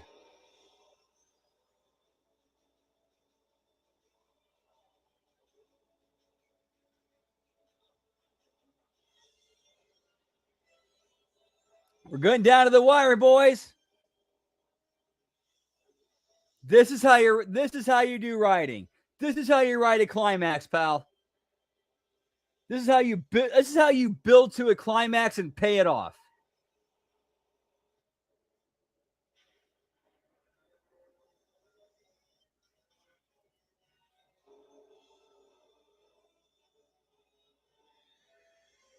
Yes, I caught that too, Gruss. I think that was supposed to be part of the thing. That, to me, that part of it lends credence to my theory of this was supposed to happen this way. Like there is one true timeline that also involves like side alternate timelines that dissolve upon or vanish upon their once they outlive their usefulness. Like, for example, the OG timeline for Back to the Future the one that we start out with before Marty goes back to 1955. That timeline, I think once this goes down, that timeline's dead.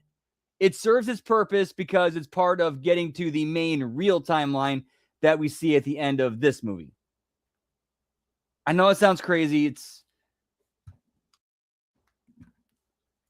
That's kind of the theory I've developed about Back to the Future of it uses alternate timelines as part of the main timeline to make sure the main timeline proceeds as it's supposed to.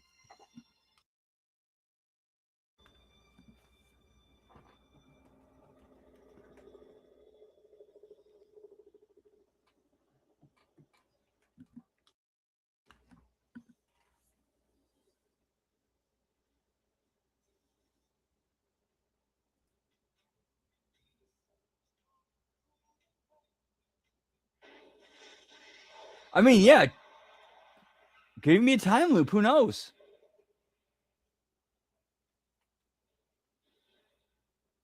But as we'll see in Back to the Future Part 2, for spoilers to anybody who hasn't seen it yet. Of course, I would put money on anybody who's hanging and chilling with us tonight that they have seen it before already. But then we get another alternate timeline in there. Actually, a couple of alternate timelines, I think. They end up getting erased. Or deleted, I should say.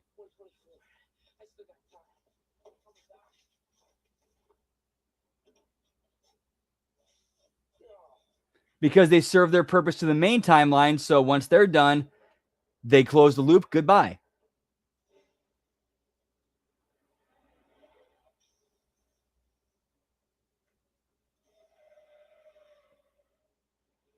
And there's the terrorists heading to where Doc and Marty are during this time. Purged. Yes, thank you. Yes, there you go.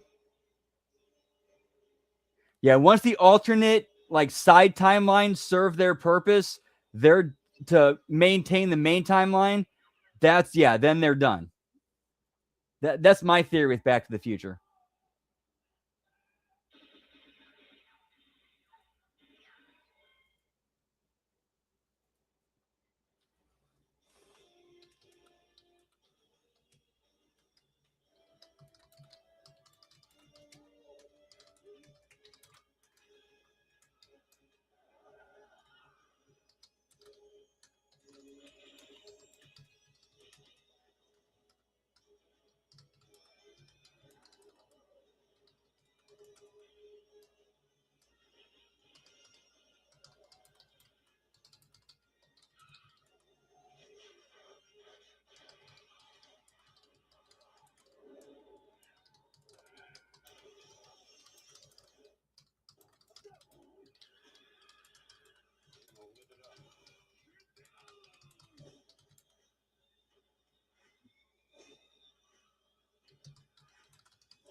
I mean, you could make that argument, but I really believe like for something like that to happen, there would be.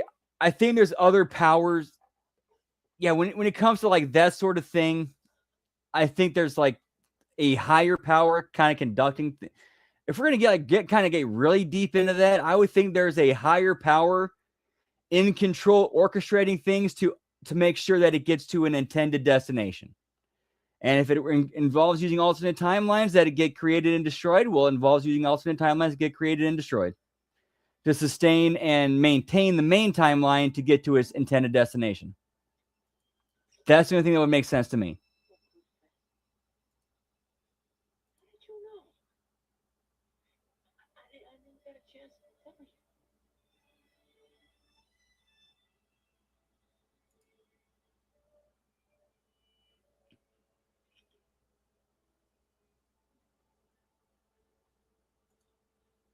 And all that talk about screwing up future events, the space-time continuum.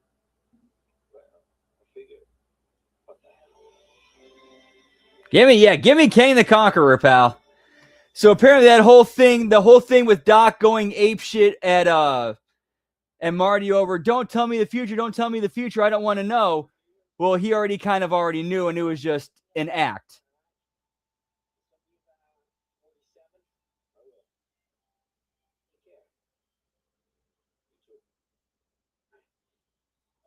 So Marty's back home, and Doc's gonna go and do some time traveling. Yeet yeet.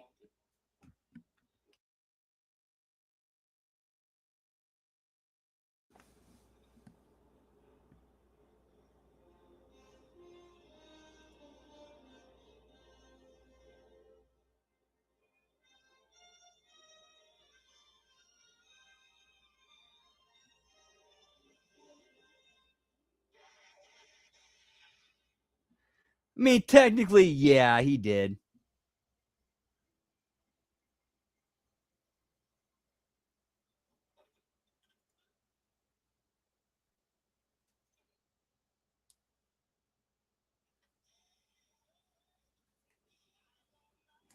Some karaoke. We back in time. Back in time.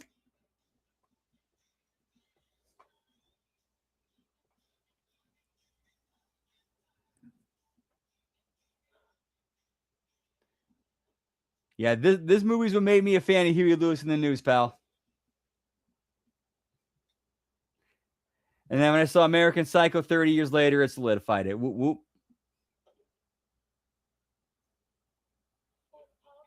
Or 25 years later, I should say. Sorry. 25 years.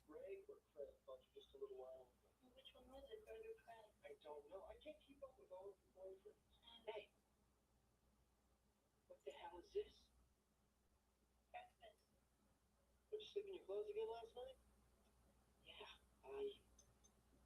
Yeah, what you wear out, Dave? Marty, I always wear a suit to the office. You alright? We'll be getting to that here real soon. Whoop, whoop.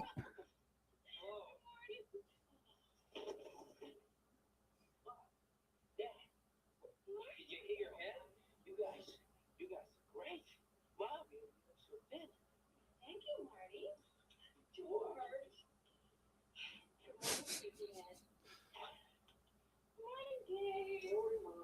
Dude, and the acting here is tremendous. The acting here is so good.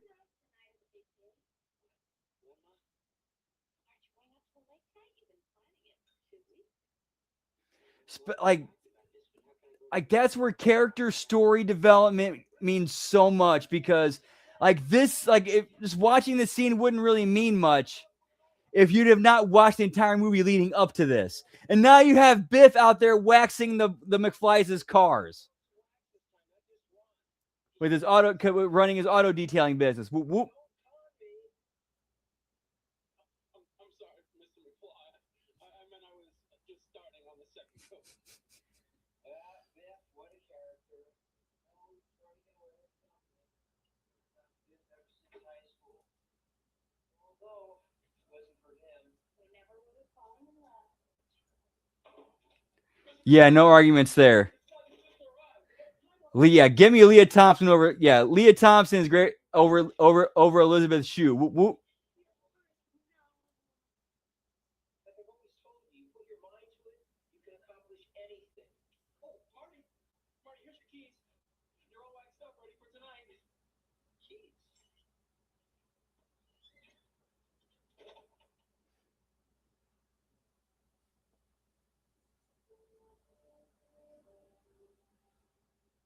Wait,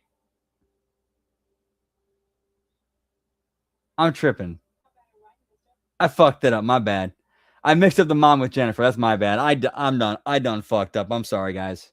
I'm sorry. I fucked up.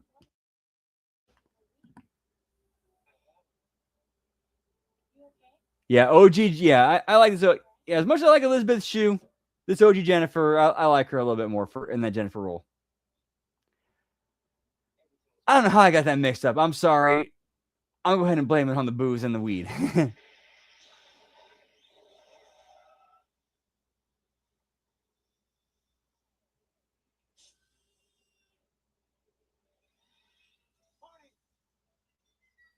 you've got to come back with me. Back to the future. Dude, and they reshot this into like this entire ending right here of like they reshot this for the opening of uh for part 2 with Elizabeth Shue in this in her place. Points, Gruss. Whoop whoop. I'll take that as a compliment. I'll take that as a compliment. Whoop whoop.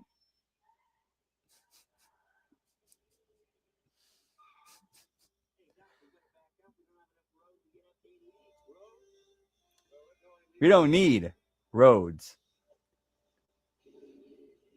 Neither Cody nor Dustin, no Dusty. Because we're in the air, pal. We're flying, Deucey.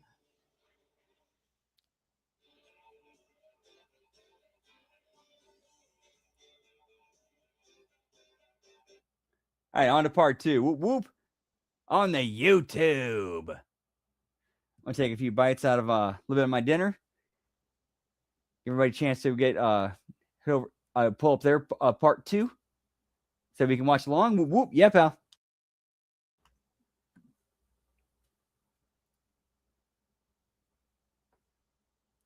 Wow. I did not know that. Wow. I mean, I knew they shot some stuff, but I did not realize it was that much. Dude, tremendous movie.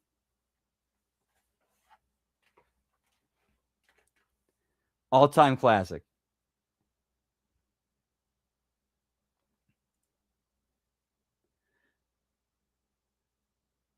Alrighty, so we're going to go on to part 2.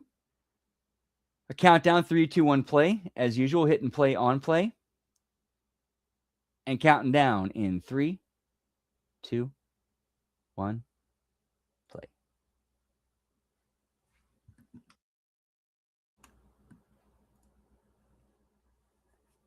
All right, have a good night, Dan. Thanks for stopping in. Hey, glad to provide a good time, and thank you so much for being a part of it. Whoop, whoop. And catch you later, man. Much love. Yeah, pal.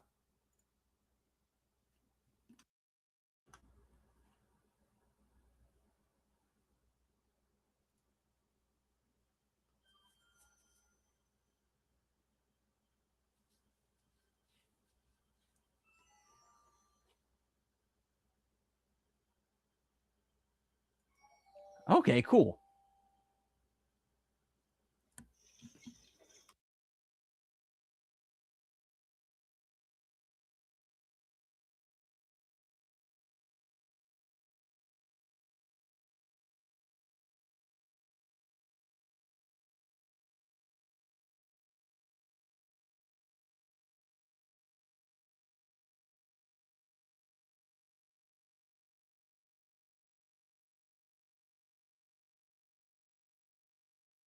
Whoop, whoop.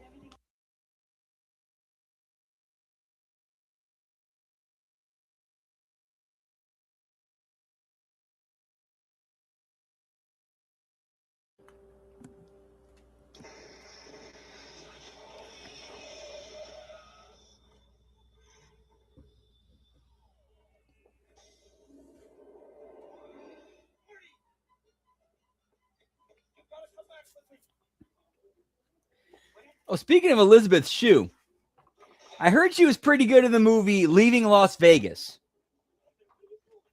That's a weird kind of that particular movie is interesting with me because that's one of those weird ones that falls under the category of I read the book but didn't watch the movie.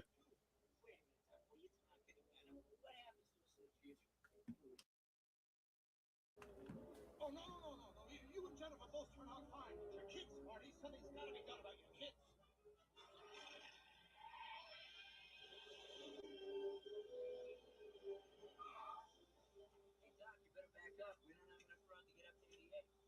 Rose, when we're going, we don't need Rose. That might be a possibility for HMG After Dark in 2026. Leaving Las Vegas.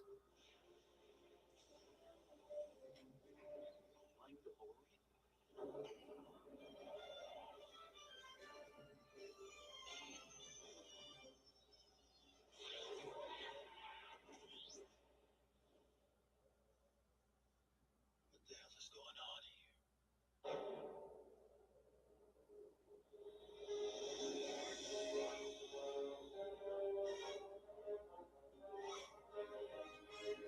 Okay, so the bit from the present just realized that time travel is possible, and now we're going 30 years into the future.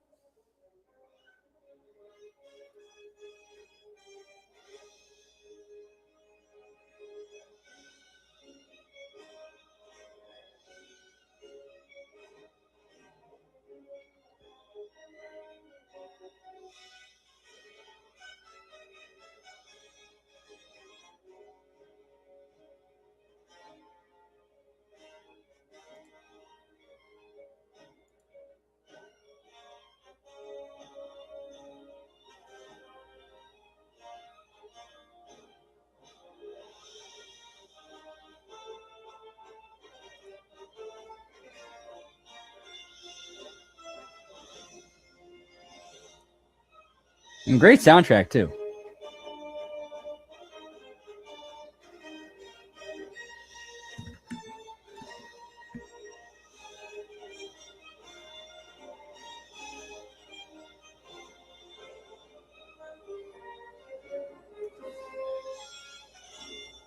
How funny is this, though? I'm still kind of laughing about this to this day. So they go into the future to 2015. It's now 2026. Where the fuck are the flying cars, pal? We're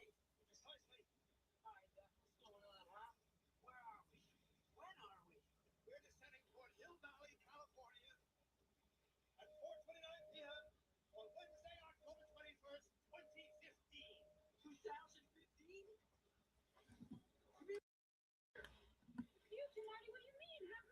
2015? That's a good point, Gruss. Neither would I. No.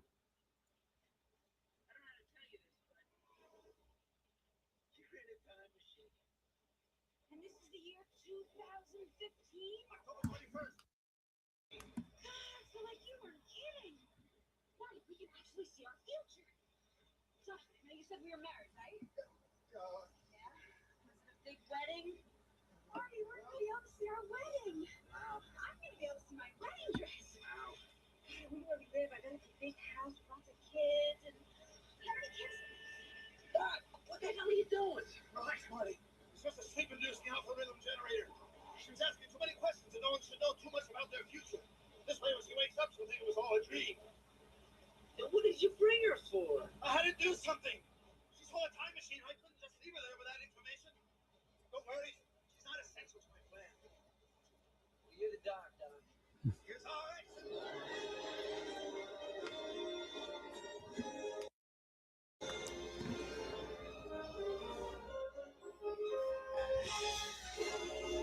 Yeah, agreed. He tried to justify it in that scene by like, well, she saw the time machine, so, well, worst case scenario, I just put her to sleep, which he did.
I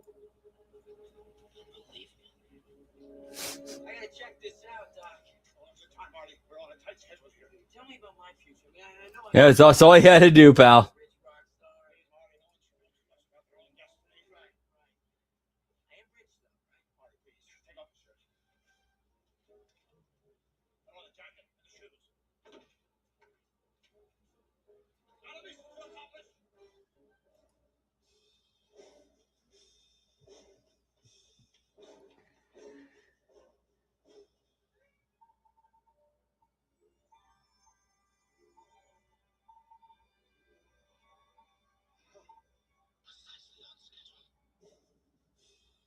True.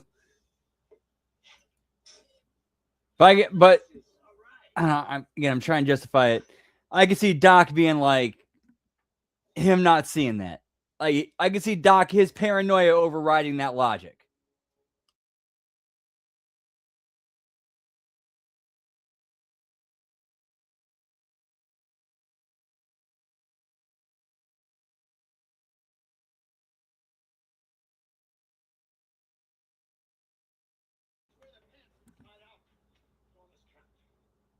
Perfect. You're the spitting image of your future son.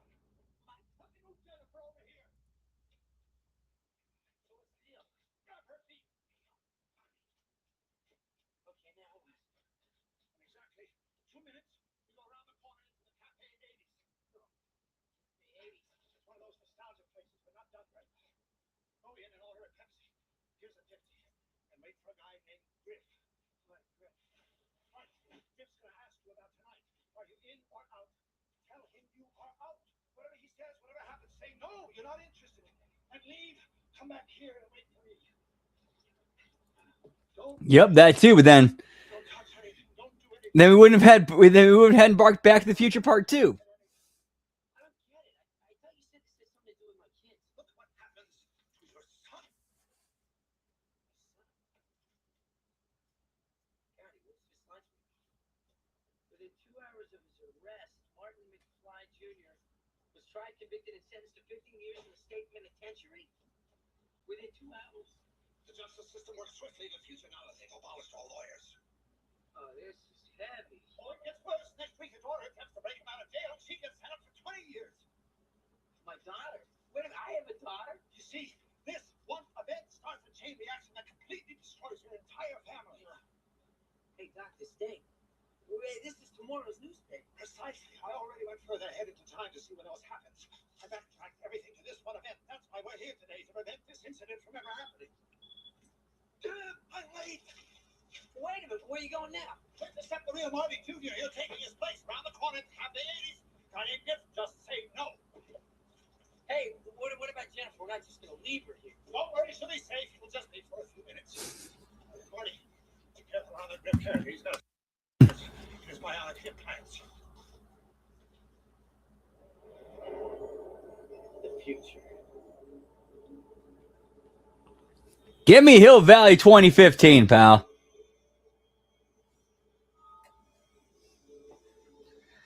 Missed the Cubs World Series win by 1 year.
Okay, that Jaws thing, that could actually happen in the real world today.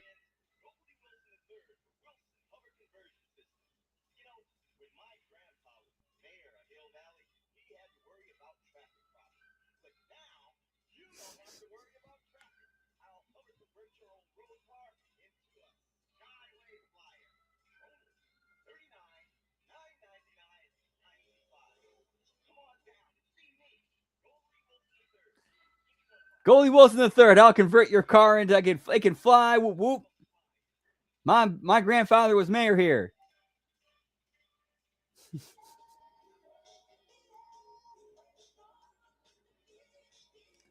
I think it's the first time I heard the song "Beat It" too. Was this scene?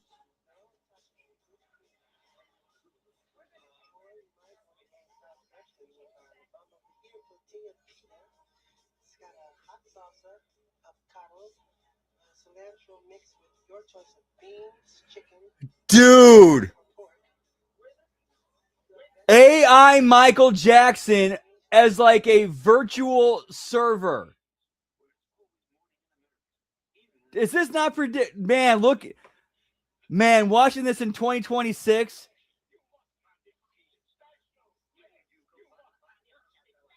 Now we got AI Ronald Reagan and the Ayatollah of Iran. Like, what the fuck? Fighting with each other. Like, what the fuck? Give me Pepsi. Perfect. Whoop whoop.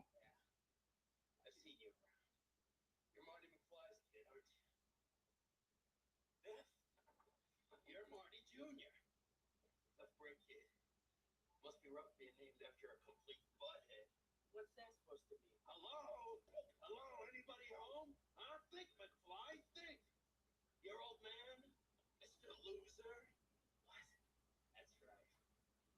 Loser with a capital L.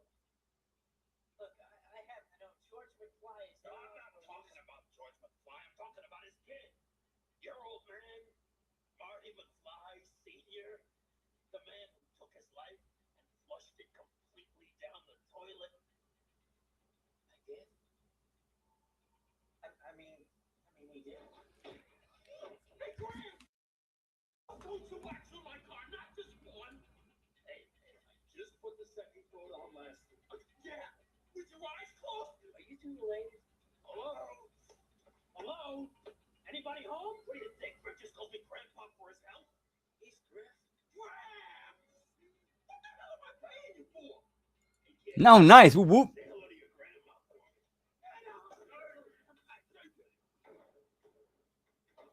And McFly, don't go anywhere. You're next. Okay.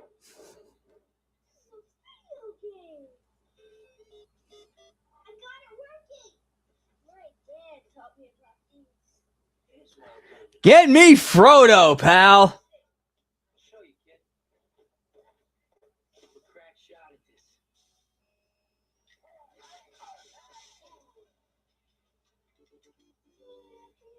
your hands? That's like a baby's toy.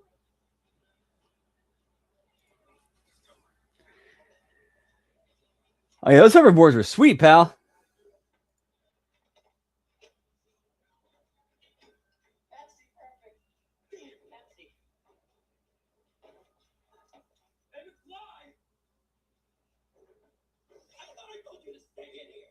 Griff, guys, how's it going? McFly! Yeah? McFly! What? Your shoes are felt.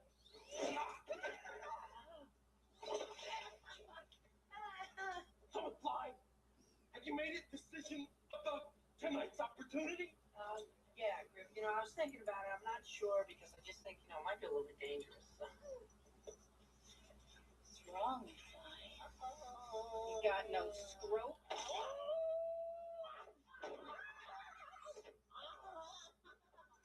So basically, now you have Marty from the past watching his future son being bullied and peer pressured.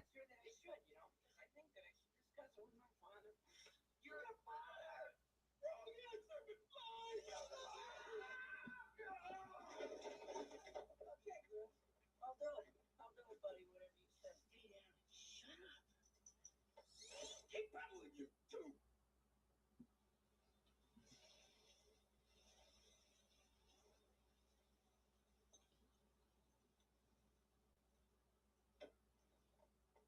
Now, let's hear the right answer. Wow. When did you become the physical type? The answer's no, Griff. No? Yeah, what are you, deaf and stupid? I said no. What's wrong with my chicken? Dude, he has the one dude has a soundboard on his chest thing. Like, dude, the one dude basically has a roadcaster on his chest playing sound bites.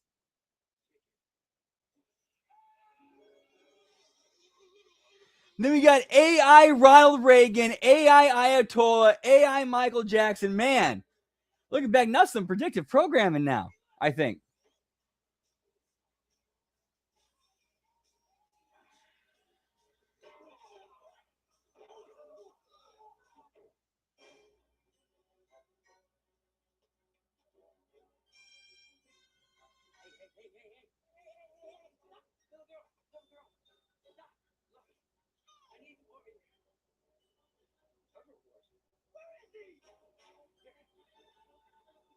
Dude, the hoverboard was sweet.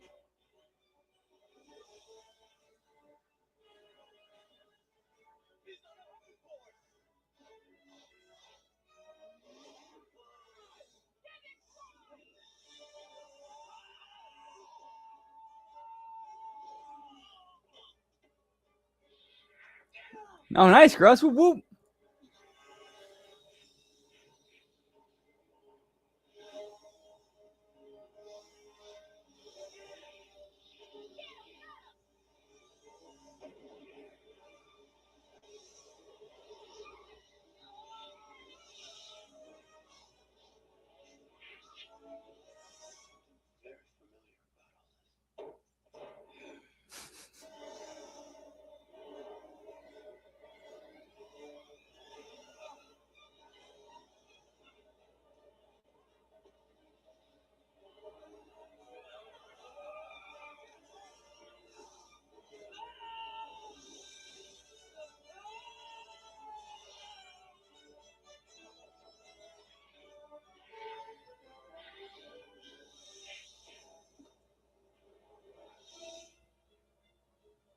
Yeah, kind of need a little bit of solid ground to hover above.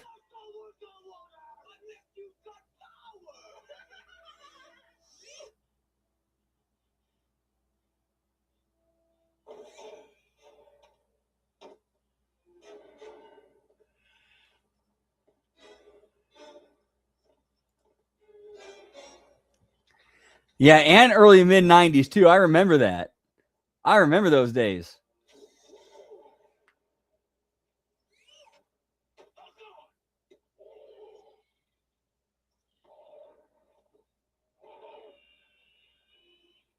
Give me the Pitbull hoverboard, pal.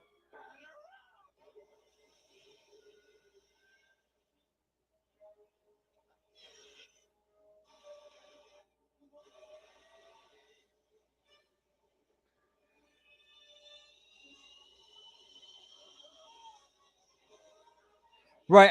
Okay. At least, yeah, that was the most logical thing for Marty to do. He sees him coming, jump in the water.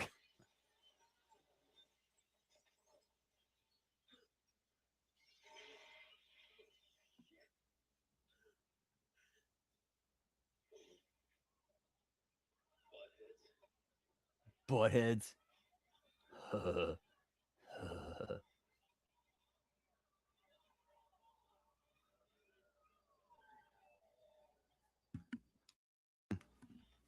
Drying mode. Check drying. Your jacket is now dry. Hey, kitty, little girl. Thanks. Sandy Clock Tower. Hey, kid. Sandy Clock Tower. Sorry, no. Come on, kid. That's an important historical landmark. Dude, Gruss, yes, I remember those. Cubs win World Series against Miami. Yeah, something, huh? Who would have thought? 100-1 shot. I wish I could go back to the beginning of the season. Put some money on the Cubs. I just bet Miami. What did you just say? I said I wish I could go back to the beginning of the season. Put some money on the Cubbies. Now Marty's getting a little bit greedy, getting a little bit selfish here. Like, wait a minute. I can take information from the future, go back in time and make bets and win a bunch of money.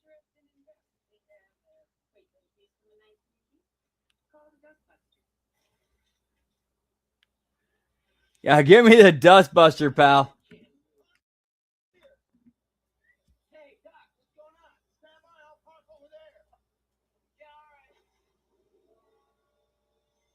Hey, right on time. Fine, Lord.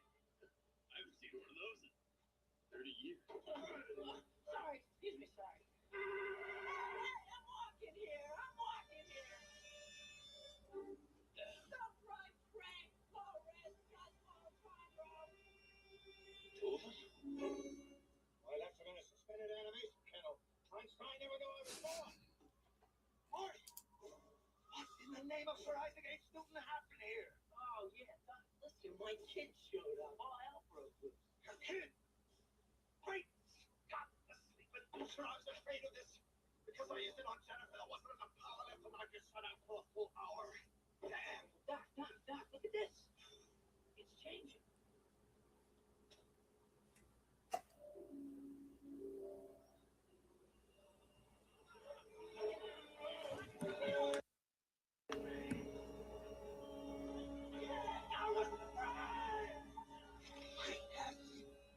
Yes, of course. Because this hoverboard incident has now occurred, Biff now goes to jail. Therefore, your son won't go with him tonight, and that robbery will never take place. Thus, history, future history. So basically, what Doc's saying is mission accomplished. They succeeded in what they in the mission they went there for, the future for. All right, time to go back to the past, boys. 50 years of sports statistics. Hardly recreational reading material. Well, hey, Doc, what's the harm in bringing back a little info on the future? Maybe we can place a couple bets. Marty, I did invent the time machine for financial gain. The intent here is to gain a clear perception of humanity. Where we've been, where we're going, the pitfalls, the possibilities, the perils, and a promise. Perhaps even an answer to that universal question. Why? Hey, Doc, I'm all for that. What's wrong with making a few bucks on the side? I am going to put this in the trash. Great Scott! McFly, Jennifer J. Parker, 3793 Oakhurst Street, Hilldale, age 47. 47? That's a hell of a good face there. What the hell are they doing, Doc? They use their thumbprint to assess her ID. Since the thumbprint never changes over the years, they simply assume she's the Jennifer of the future. Oh, we gotta stop them. What are we going to say? That we're time travelers? They have us committed. She's clean. That means we take her home. Now we ran into a new snag, pal. Police found Jennifer, and they believe she's the Jennifer of the future. They're taking her to her home.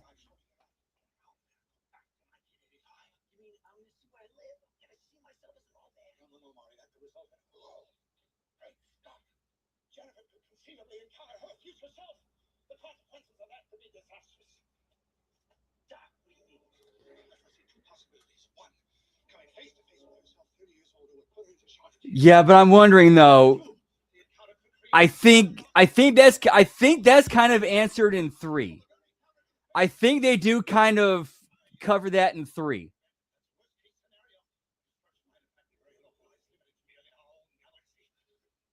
Because that you're fired thing from this movie changes in 3 when the incident that led to Marty throwing his life away doesn't happen.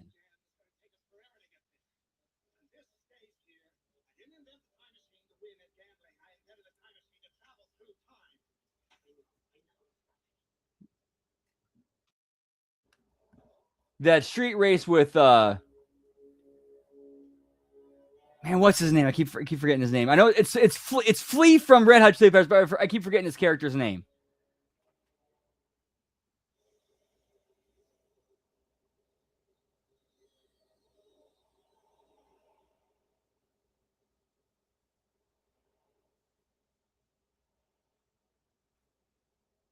Yeah, getting that street race with him where Marty ended up breaking his arm, that ends up not happening, or I should say, ends up very differently than the original one. Needles. Thank you, Needles. Thank you, Needles.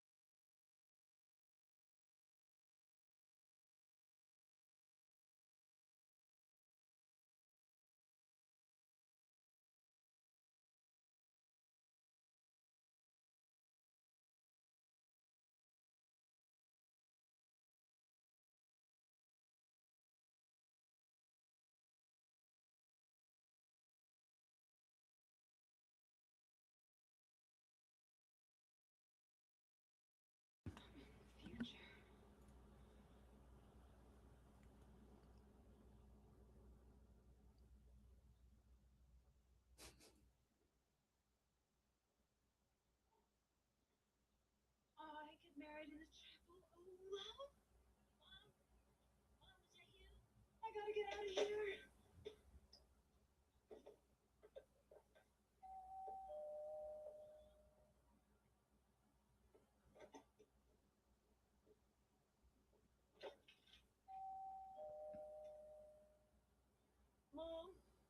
Mom, is that you? And I didn't learn this till later. The daughter is played by Michael J. Fox in drag.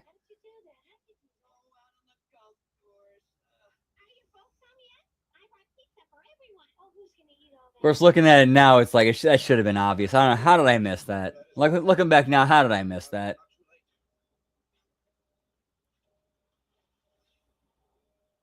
What's the matter, Doc? Oh, I thought I saw tracks in my rear display. I thought it was following us. I can't believe this window is still broken. Well, when the scene screen repairman called Daddy a chicken, Daddy threw him out of the house. Now we can't get anybody to fix him. Look how worn out this is. Father's biggest problem, Marty. He said he was the most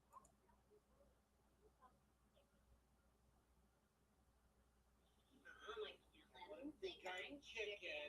You're right. Well, you're right.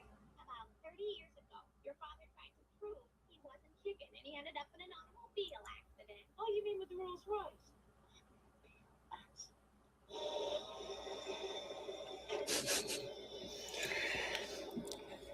Nah, I've never been on the Zip. I'm gonna. Here are the only things I have ever done in my life. Here are the only like substances I've ever done in my life as far as like whatever goes. Booze, weed, weed extracts, shrooms, and acid. That's it.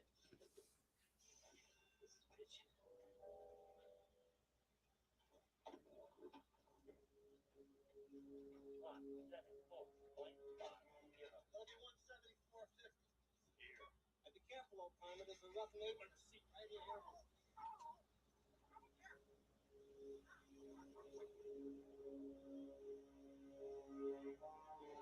Of course, this would be a fun movie to watch on some shrooms.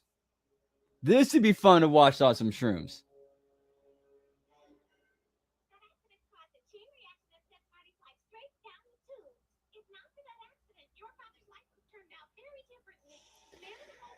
And then we have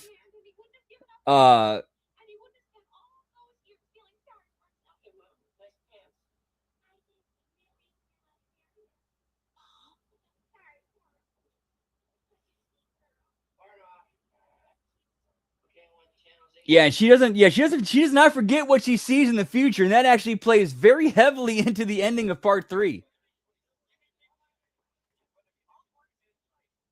Yeah, Jennifer basically seeing her future, she does not forget this, and that plays very heavily into the ending of part 3.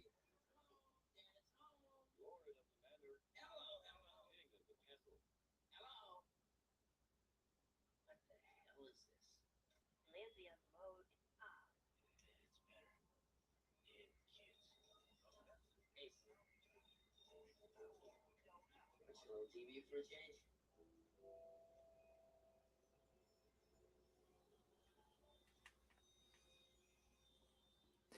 Oh yeah, if I remember correctly, it is Jennifer when like at the very end, like towards during the ending of part 3 when that whole thing with that street race with needles is about to happen. Jennifer seeing this from part 2, that kicks in and she stops Marty from doing it, and it's Needles who crashes into the Rolls Royce.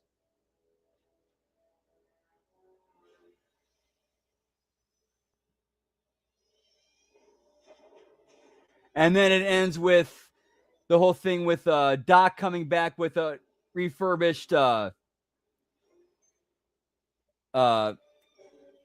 steam locomotive that's now he's made into a time machine.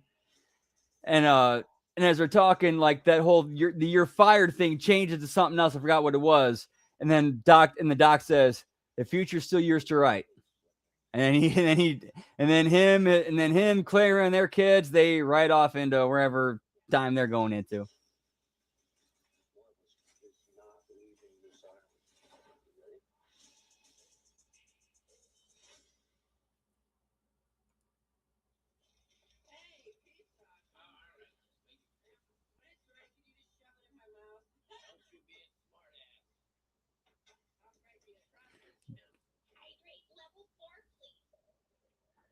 Okay, the Black & Decker hydrator. How far off is that from an air fryer? I know it's a little bit of a stretch, but it ain't that far off from an air fryer.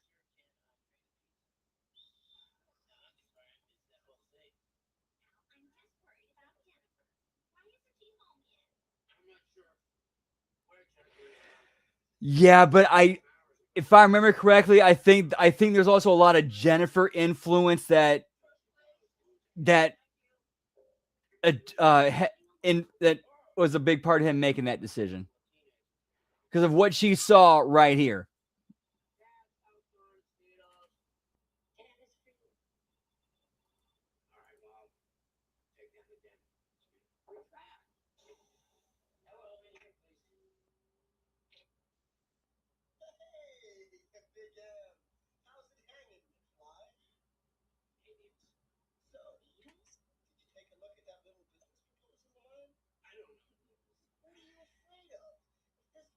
Where I go, I just don't know. I gotta take it slow. Might end up somewhere in Mexico.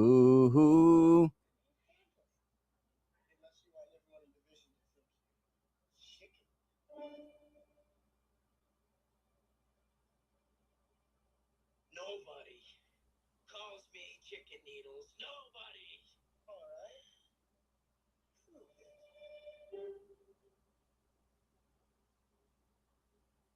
right. All right, needles. Here's my card. Scan it. I'm in. Thanks, McFly. I'll see you at the plant tomorrow. Thank you for using AT&T. McFly! Fujitsu-san! Konnichiwa! McFly! I was monitoring that scan you just interfaced. You are terminated! Terminated? No! No! It wasn't my fault, sir! It was Needles! Needles was behind the whole thing! Cooperate! No, I guess it was a sting operation! I was setting up! Read my house! Please, no, I cannot be fired! I'm fired!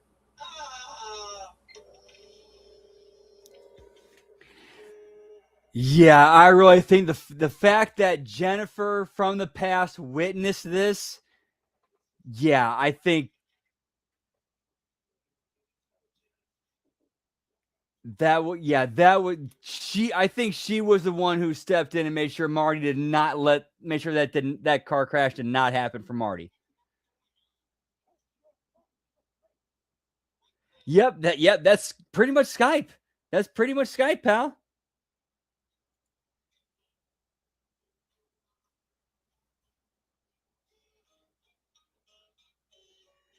Okay, now we get okay.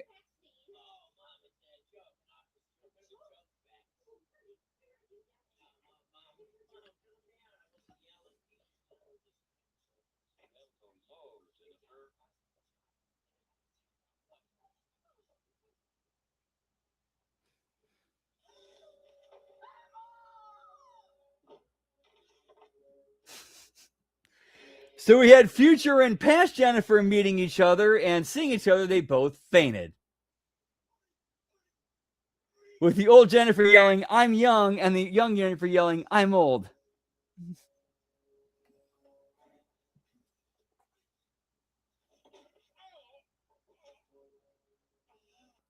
Oh, yeah, so this thing with Biff returning to the future with the DeLorean and breaking off his cane and then clutching his heart.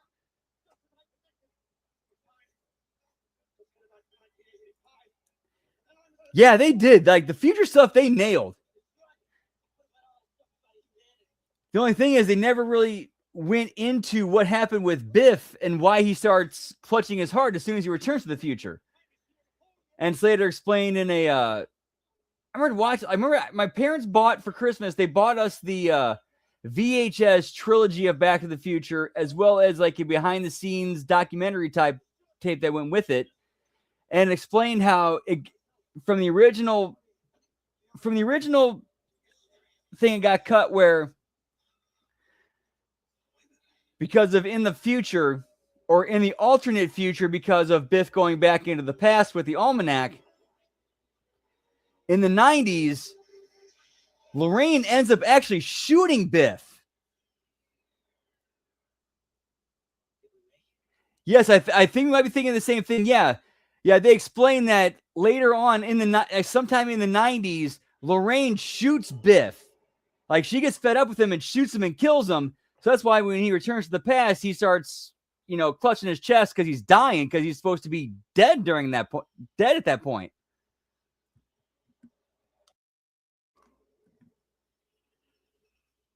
He gets shot, and I think they say it was Lorraine who does it. Like, he pushes her too far, and she's the one who shoots him.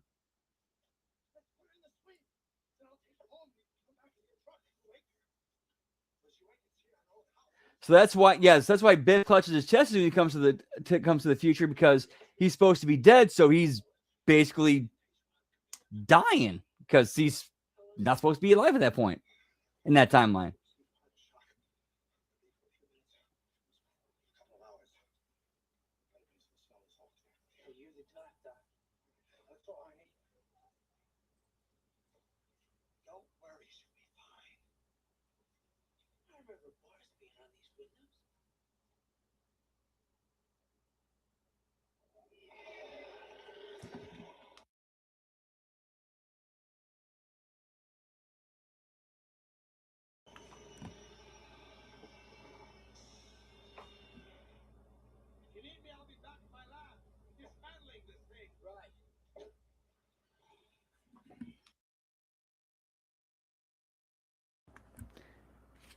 All right, crab leg meat time. Last of it for tonight. Eat, eat.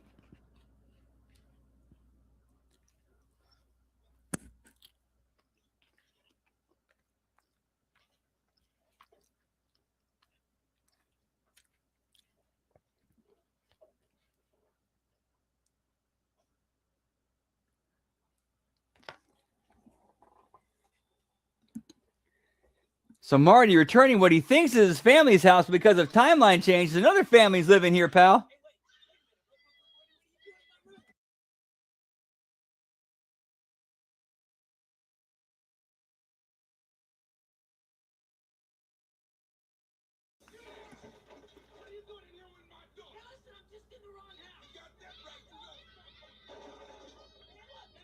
Yeah, that would make sense then.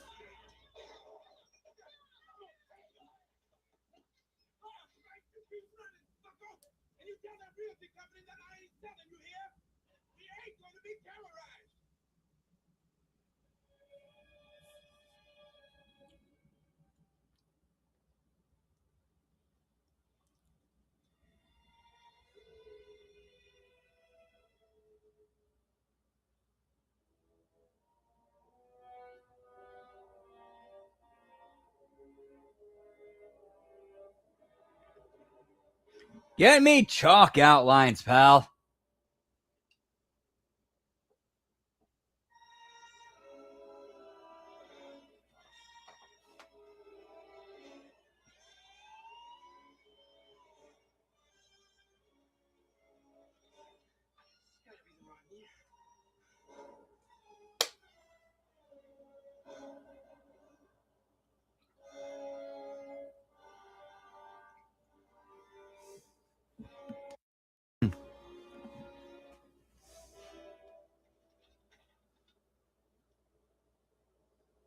can't be fun.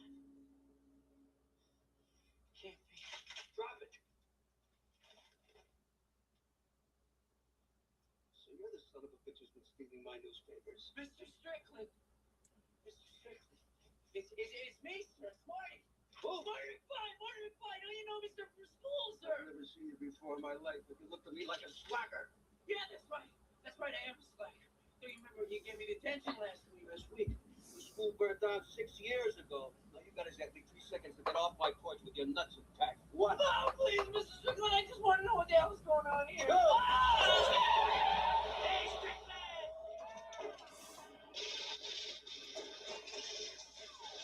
Whoop whoop.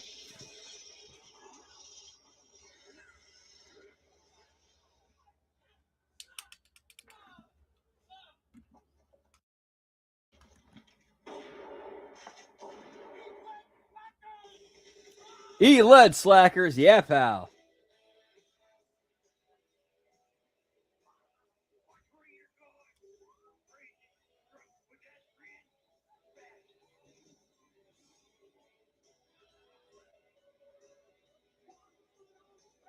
Give me some Sammy Hagar, pal. Because I can't drive 55. Yeah, pal.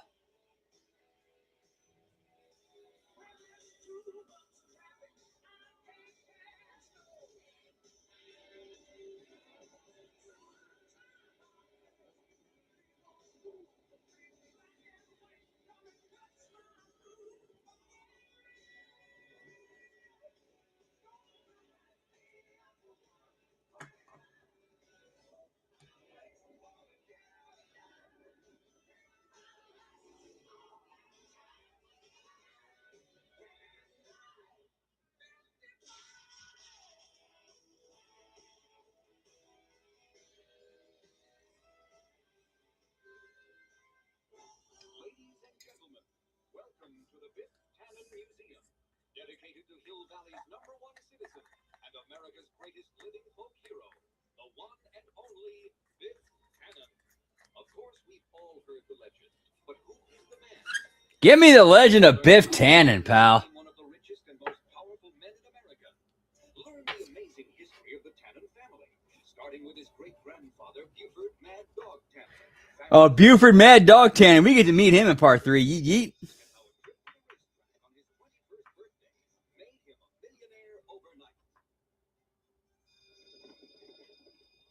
Share in the excitement of a fabulous winning streak that earned him the nickname, the luckiest man on earth. Learn how Biff parlayed that lucky winning streak into the vast empire called Biffco. Discover how in 1979 Biff successfully lobbied to legalize gambling and turned Hill Valley's dilapidated courthouse into a beautiful casino hotel. Just want to say one thing. God bless America. Meet the women who shared in his passion as he searched and relived Biff's happiest moment, as in 1973 he realized his lifelong romantic dream by marrying his high school sweetheart, Lorraine Baines McFly. 3 times a charm.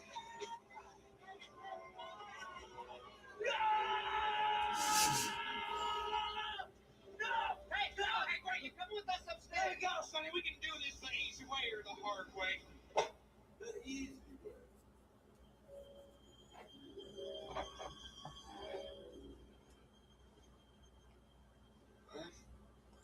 Is that you? Just relax, Marty. You've been asleep for almost 2 hours. This is pretty much a repeat of that one scene of him getting after he got hit by the car. 27th floor.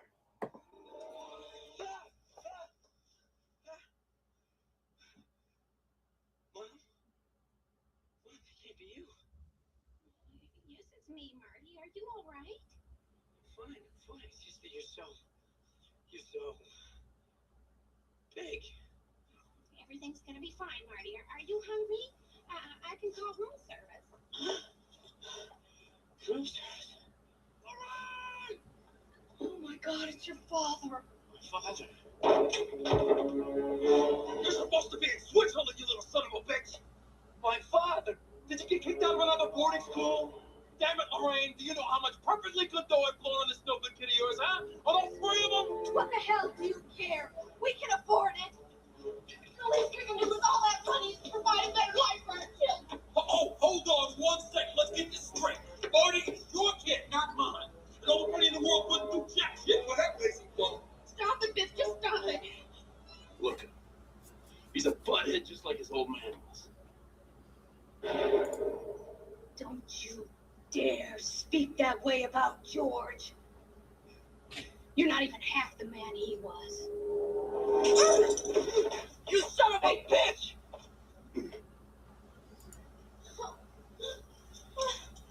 Always a little hot-headed, huh?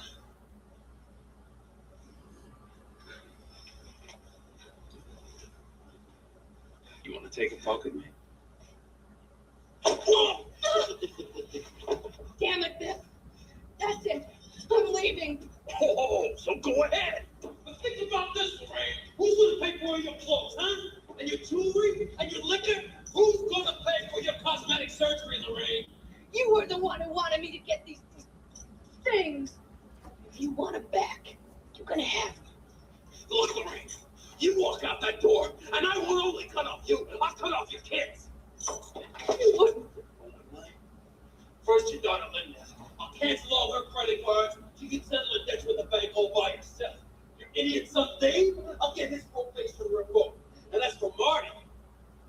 Or maybe you'd like to have all three of your kids behind bars, just like your brother Joey. One big happy jailbird family. And I like how they tie in like the stuff from the family of the first movie right here.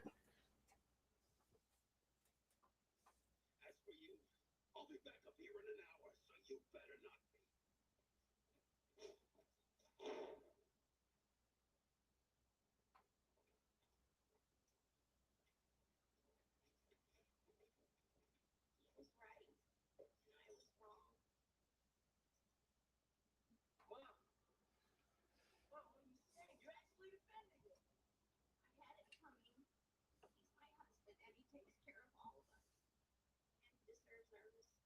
Respect!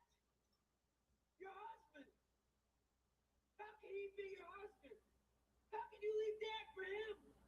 Leave Dad. Marty, are you feeling all right? No! No, I'm not feeling all right. I don't understand one damn thing that's going on around here and why nobody can give me a simple, straight answer. Well, they must have hit you over the head hard this time. What? I just want to know one thing. Where's my father? Where's George McFly?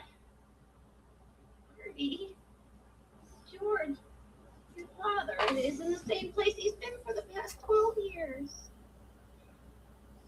Oak Park Cemetery.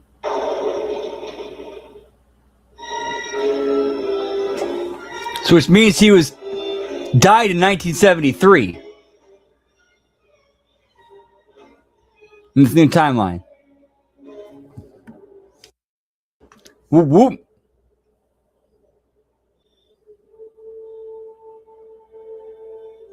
George McFly, that is.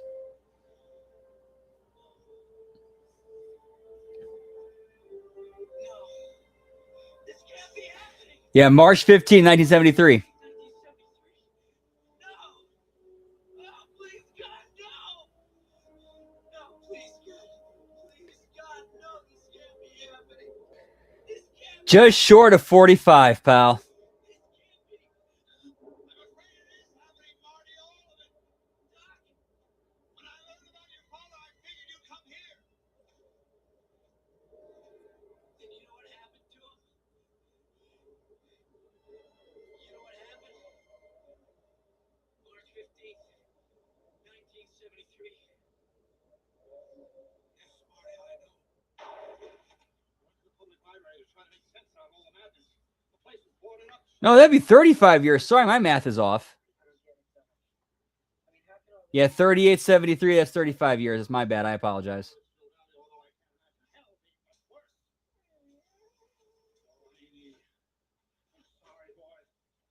So he finds out his dad was murdered in this new timeline. All right, 1 second. What's about time for those smoky toki? Be right back. Whoop, whoop. Yeah, pal.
bitch stole my idea. He must have been listening when I... It's my fault. The whole thing is my fault. If I hadn't bought that damn book, none of this would have ever happened. You mean the future? Whatever. It demonstrates precisely how time travel can be misused and why the time machine must be destroyed. And we straighten all of this out. Right, so we go back to the future and we stop him from stealing the time machine. We can, because if you travel into the future from this point in time, it will be the future of this reality in which Biff is corrupt and powerful and married to your mother, and in which this has happened to me.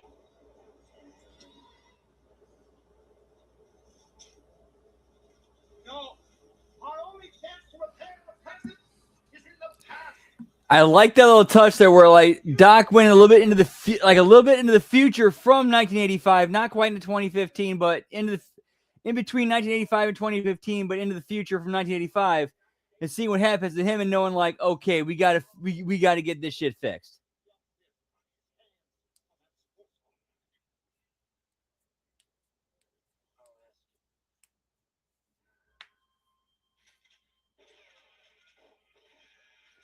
Get me pocket full of silver, pal.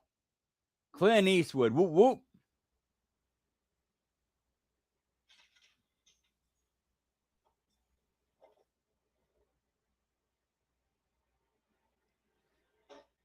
They pretty much replay the vest plate scene in part 3. And then we see it, and then in wrestling, we see it replayed in 1999 with Bret Hart and Goldberg. Yeah, pal. That might have been the only time that was ever actually done. That scene was actually adapted to wrestling, was when Bret Hart did it with Goldberg.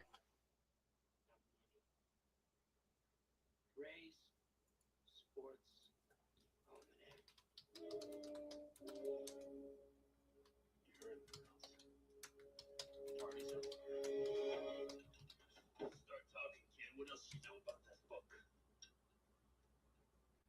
First, you tell me how you got it.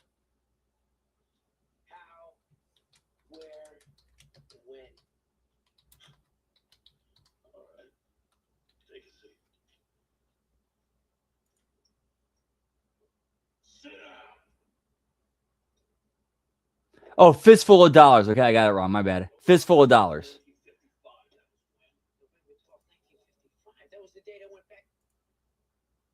That was the date of the famous Hill Valley lightning storm. You know your history. Very good. I'll never forget that Saturday. I just picked my car up from the shop because I rolled it in a drag race a few days earlier. That's how you crashed into a manure truck. How do you know about that? My father told me about it. Your father? Before he died. Yeah, right. So there I was, minding my own business. This crazy old codger with a cane shows up. He says he's my distant relative. I don't see any resemblance. So he says, how would you like to be rich? I said, sure.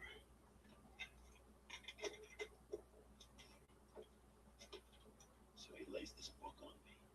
He says, this book will tell me the outcome of every sporting event till the end of the century. All I have to do is bet on the winner, and I'll never lose. So I say, what's the catch? He says, no catch. Just keep it a secret. After that, he disappeared. I never saw him again.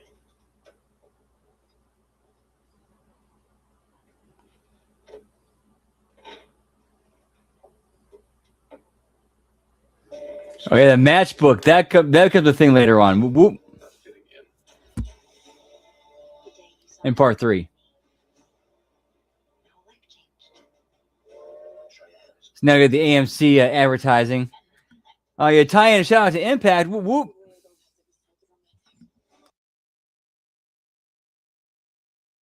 And cheers, genitals.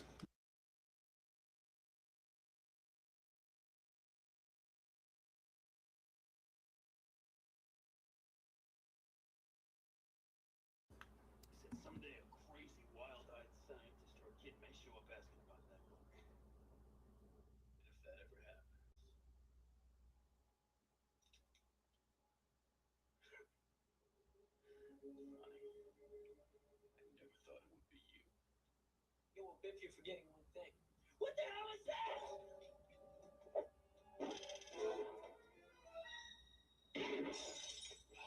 You're dead, you little son of a bitch!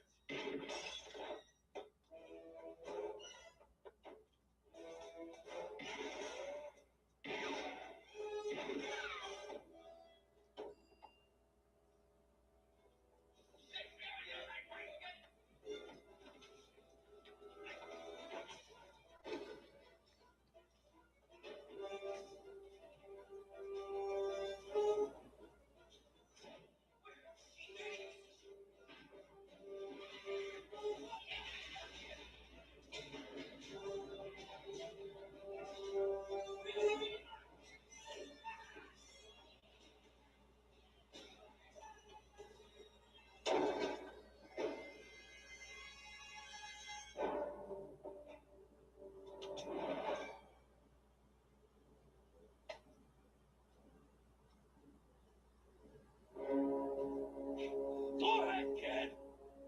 Jump. Suicide will be nice and neat. What if I don't? Lead poisoning. What about the police, Biff? You're gonna match up the bullet with that gun. Kid, I own the police. Besides, they couldn't match up the bullet that killed your old man. You son of... I suppose it's poetic justice.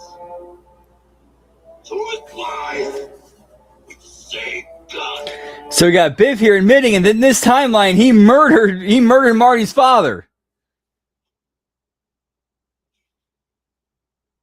And he's about to do the same to him. Until Doc showed up at the right time.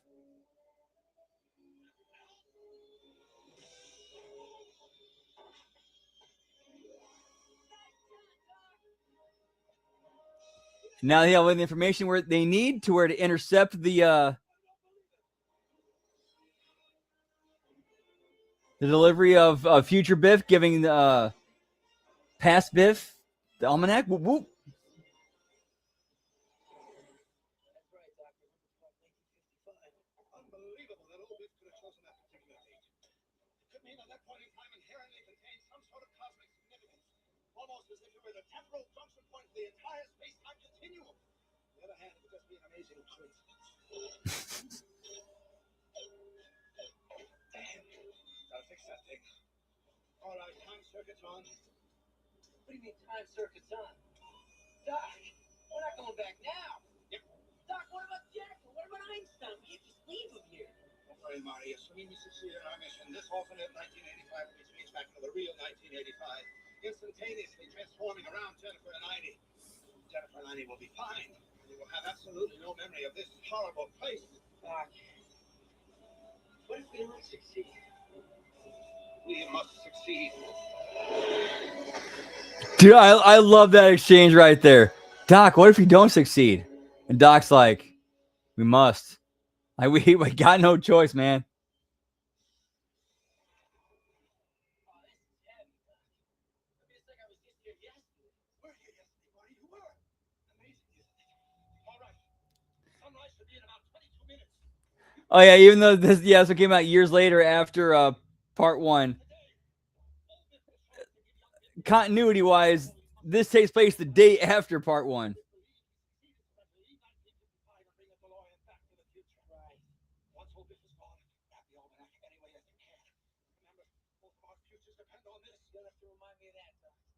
Here's some binoculars and a walkie-talkie so we can keep in contact. I'll stay here and try to repair the short in the time circuit. That way we don't risk anyone else stealing the time machine. And I won't risk accidentally running into my other self. Other self. Yes. There are now two of me here. There are two of you here. The other me is off Amazon from 1955. The other me helps the other you get back to 1985.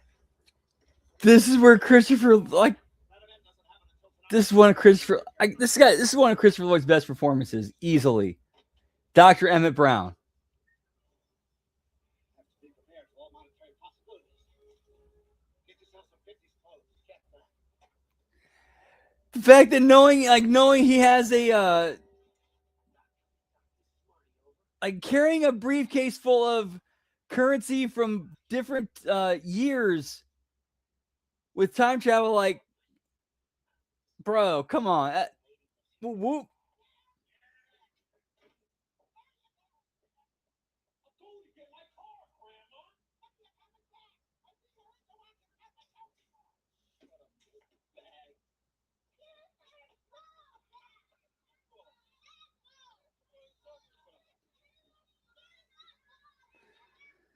Okay, so I think I might be wrong with the main timeline / alternate timeline theory. I think it's kind of the main timeline that's static and can change depending upon, time travel interference.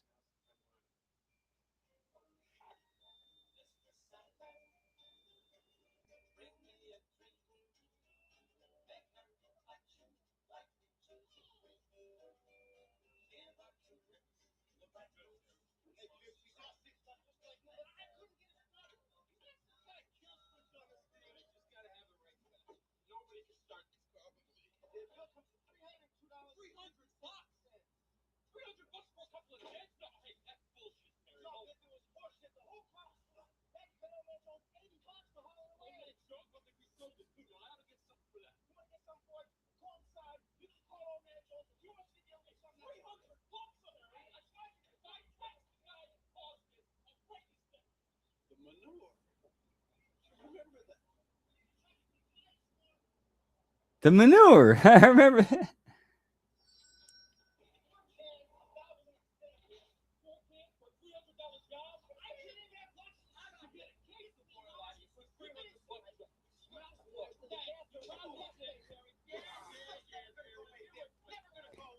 Man, even at $300 for a wax job in the 50s, that's damn it. That sounds pretty expensive. Well, again, there was a lot. Well, to be fair, the car was kind of full of shit. So, actually, yeah, thinking back, $300 is really not that. That's not that expensive.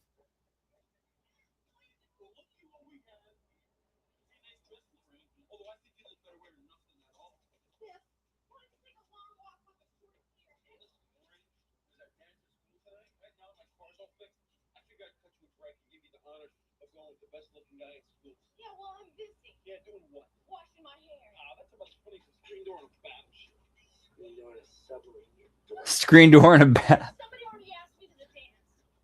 Oh, that fuck George McFly? I'm going with Calvin Klein, okay? Calvin Klein? No, it's not okay.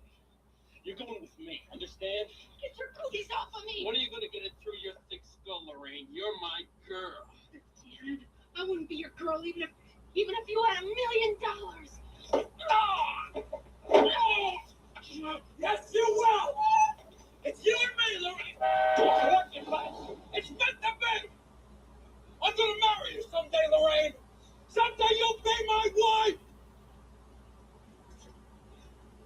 You always did have a way with women. Get the hell out of my car, old man! If you want to marry that girl, Biff, I can help make it happen. Oh yeah, who are you, Miss Lonely Hearts? Just get in the car, butthead. What do you call it, butthead? Butthead. How do you know how to do that? Nobody can start this car but me. Just get in the car, Janet. Today's your lucky day. I always love that little detail they threw in there of only Biff knows how to start that car. So it makes sense his future self he would know how to do it.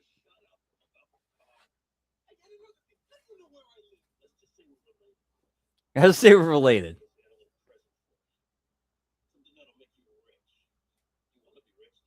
Oh yeah, sure, right. That's rich. You're gonna make me rich? See this book? This book tells the future. It tells the results of every major sports event till the end of the century. Football, baseball, horse races, boxing. The information in here is worth millions. And I'm giving it to you. It's very nice. Thank you very much. Now why don't you make like a tree and get out of here? It's leave, you idiot. Make like a tree and leave. You sound like a damn fool when you say it wrong. I also love that little touch right there too, where his future self corrects him on the saying. No, it's make like a tree and leave, you idiot. You sound like an idiot.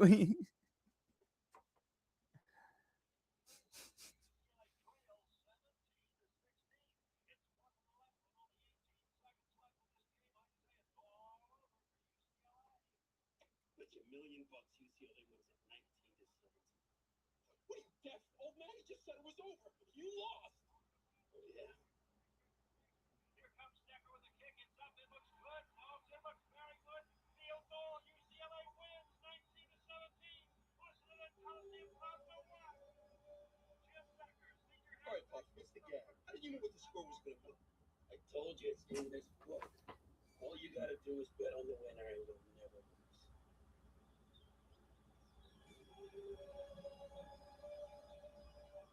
All right, I'll take a look at it. You damn fool! Never leave this book laying around. Don't you have a safe? No, you don't have a safe. Get a safe. Keep it locked up. And until then, keep it on you like this. Hey, what are you doing? Don't tell anybody about it either. Oh, there's one more thing. One day, kid, crazy ball, aims to be a scientist.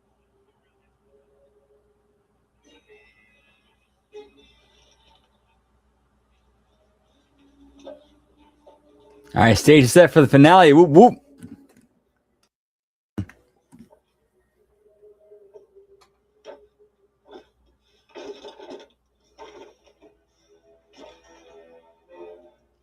And Marty's locked in Biff's garage. Marty,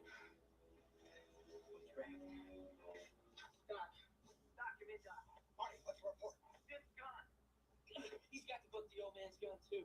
I'm locked in Biff's garage. I'm gonna find the DeLorean over here. Get me the hell out of here. The address is 1809 Mason Street. I can't bring the DeLorean out in the daylight. But don't worry, Marty. Somehow I'll get over there. Oh, Doc, wait a minute, Doc. Hey, Doc. Doc. Perfect.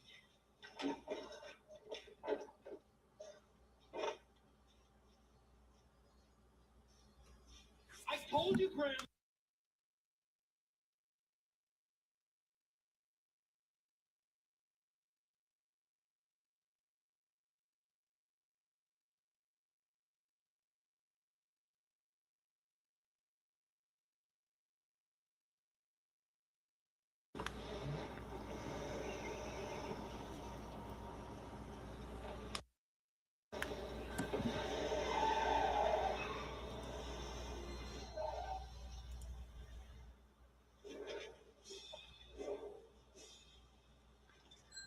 Doc just missing it. Just missing.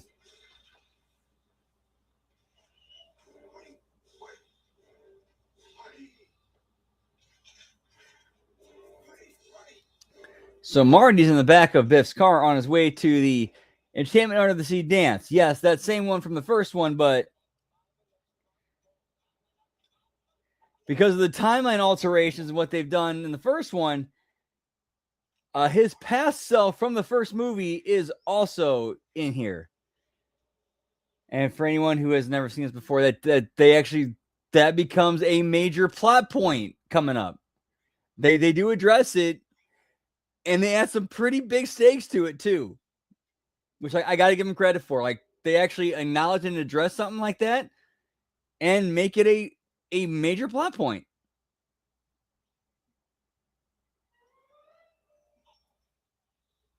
Which we'll get to when we get to it.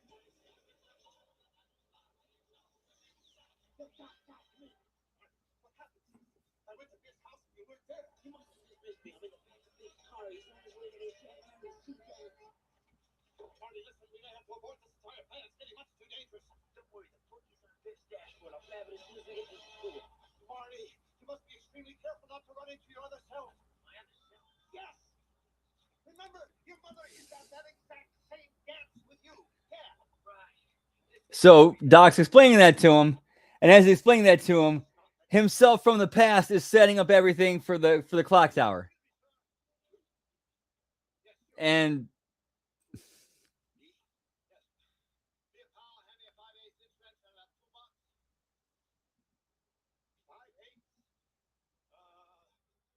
Don't you mean 3/4?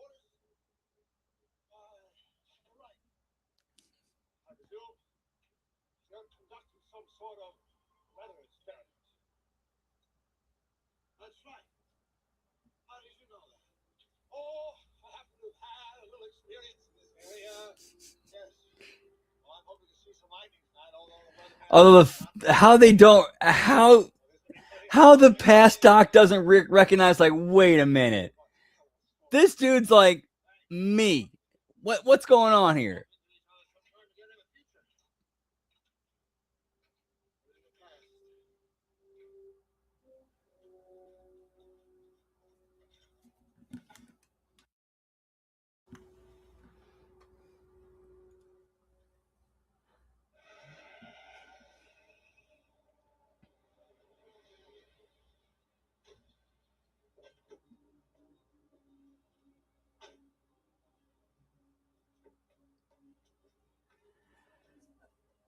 The only thing I would have to assume, again, I'm assuming, reaching and stretching here, and that is that because it was the Old West, there was no way of siphoning the gas out or elevating the vehicle to the point where you could actually, like, open the valve and extract it from there.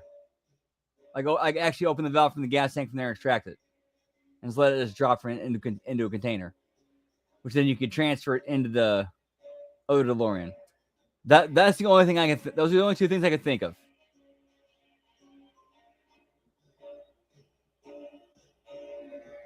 However, at the same time, you would think Doc being Doc, he would figure out a way around that.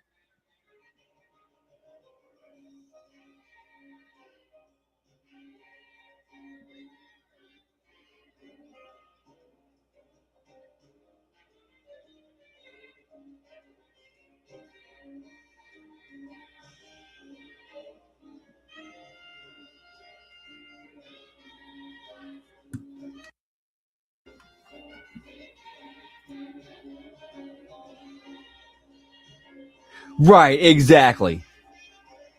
Doc's been, he's way too smart and intelligent to not have a solution for that. At least that's how he's been, written and developed up to that point. I mean, this is the dude who set up the entire the thing in the first one with doing the lightning bolt and now, like, the whole nuts and bolts of getting it, of the how it's going to get done, of the lightning bolt getting at 1.21 gigawatts. So yeah, so like somebody that smart should be able to pull this off.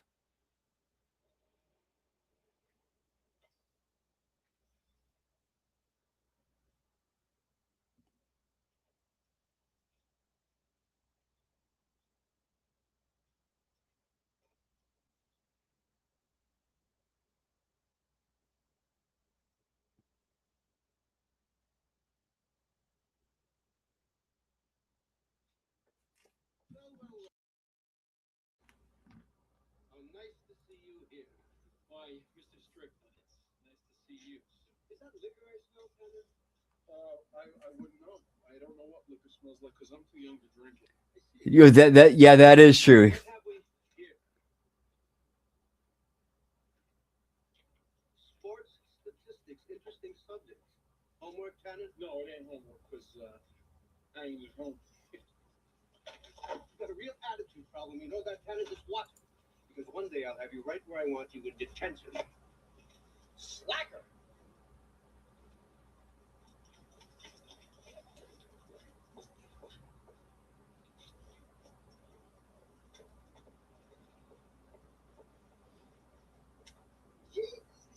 You're beginning to sound just like my mother.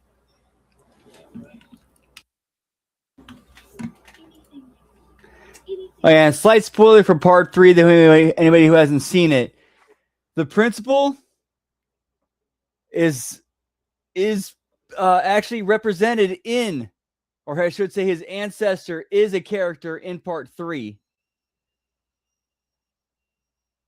and appears like an Easter egg baby face at the end of the movie. because he turns out he's the sheriff.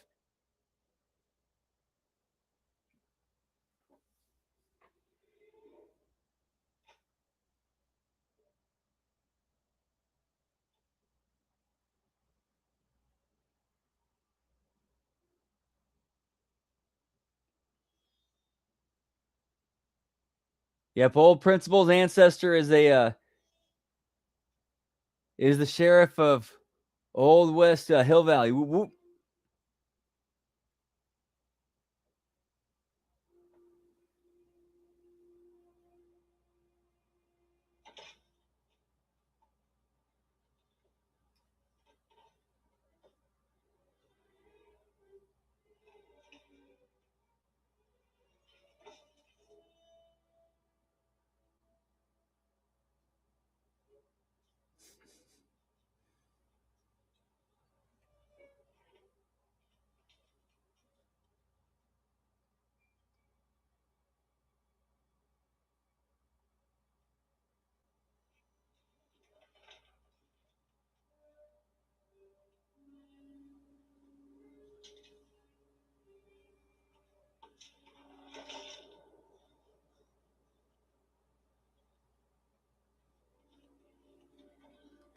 Poor Marty getting his hand smashed.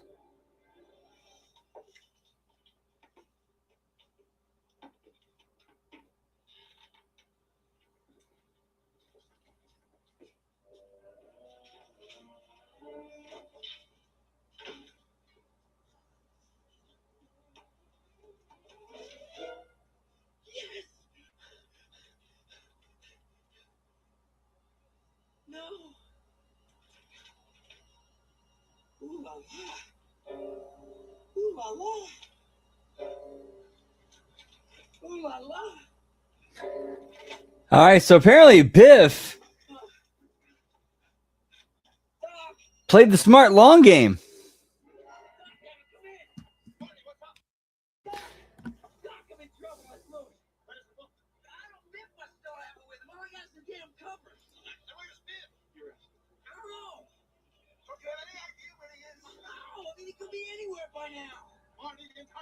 That's a good question.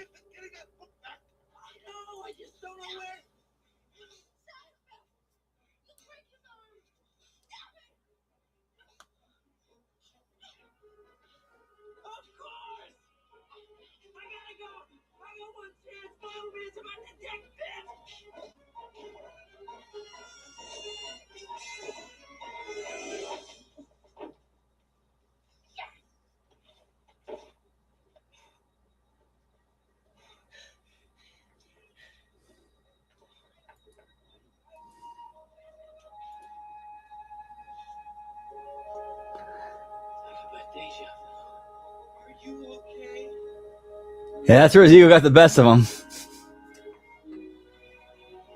He wanted to show off. I think he wanted to show off to his buddies. I think that's what it was. And then it bit him in the ass.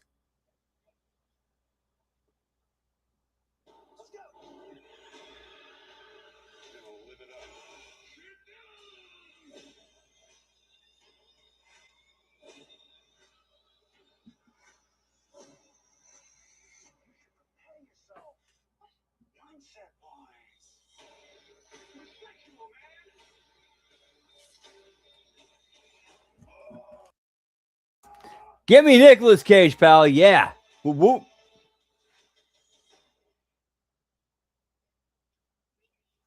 buddy, let's back up now. Let's back up. Let's everybody just back up. Give a little bit of room, okay? A little bit of air. It's okay. I know CPR. I know CPR. What's CPR? You.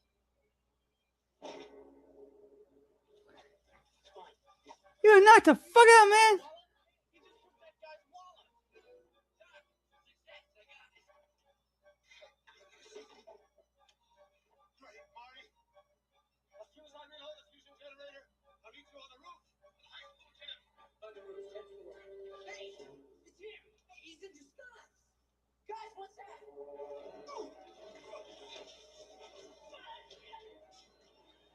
However, what Marty just did, he jeopardized his past self in the past.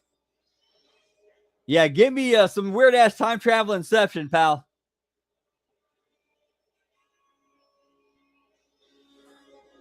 Yeah, so it's going to turn into a thing where Marty has to protect his past self in the past. I know it sounds weird. Yes, we're watching the events of the ending of the first movie play out right here, but now because of this Marty's interference going back into here, he made some changes to this timeline where now Biff and his gang are going after his past self in the past, and he has to make sure that what happened in the first movie comes to fruition. Otherwise, that will cause. Oh, we'll explain it. We'll figure it. Well, actually, when we get to that, when he talks to Doc.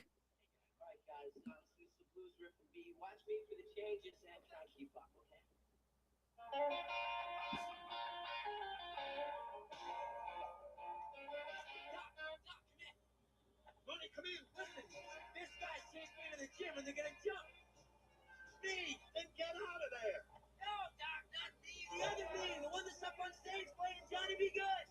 Scott, you're on the subject of this lightning bolt with the clock tower. You won't get back to the future. We'll have a major paradox. Wait, a paradox? You mean one of those things that can destroy the universe? Precisely. Marty, you have to stop those guys from all possible without being seen by your other self or your parents. Take 4. Okay, cool. So Marty, so if you don't stop those dudes from jumping your past self in the past without being seen by your past self or your past parents, a paradox is going to happen that's going to destroy the universe. Gee, thanks for the pressure, pal.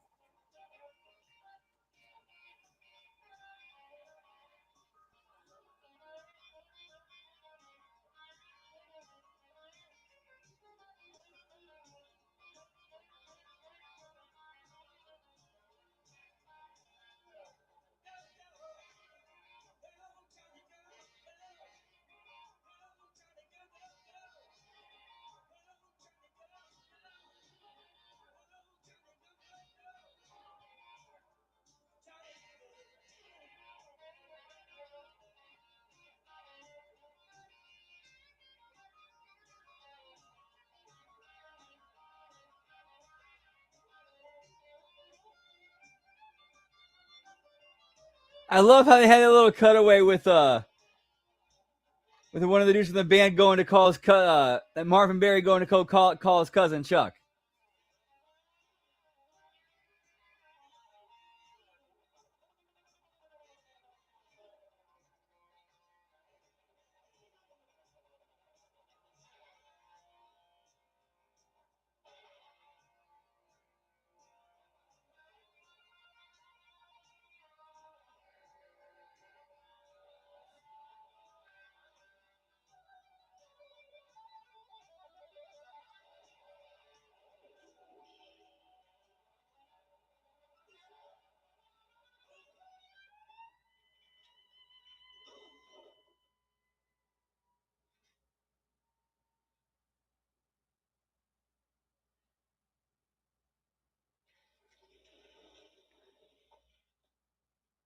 Yeah, but that's one little timeline blip there that doesn't really affect it one iota.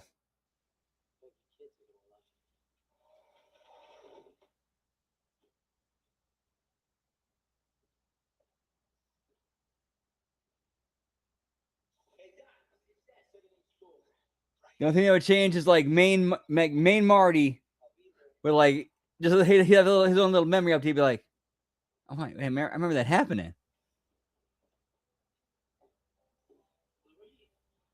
Marty, that was very interesting music.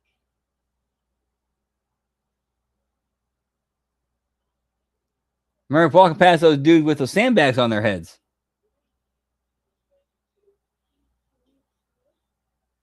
Hey, butthead. You think that stupid disguise will get by me? Let's have it out. You and me, right now. No, thanks. What's the matter? Where you going? You chicken?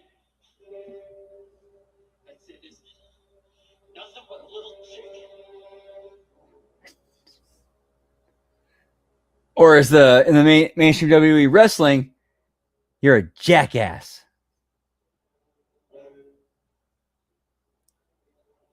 Tommaso Ciampa. Calls me chicken.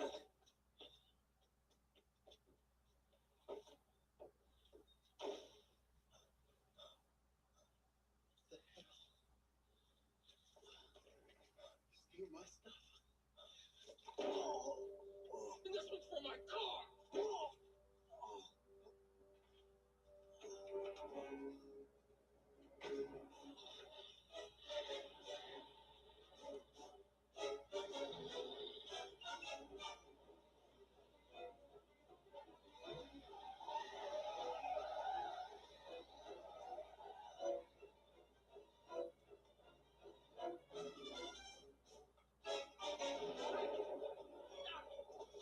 I blew it.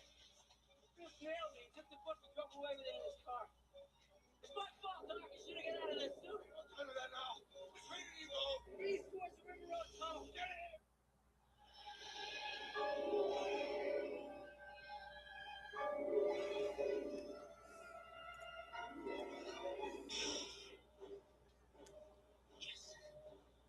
There he is, Doc.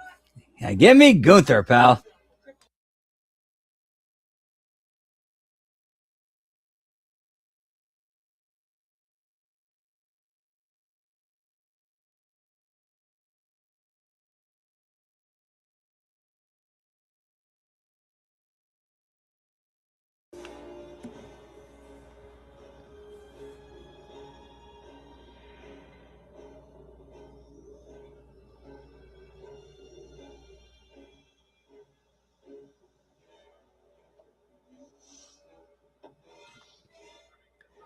I wonder now, the thunderstorm that takes place on the evening of, what was it?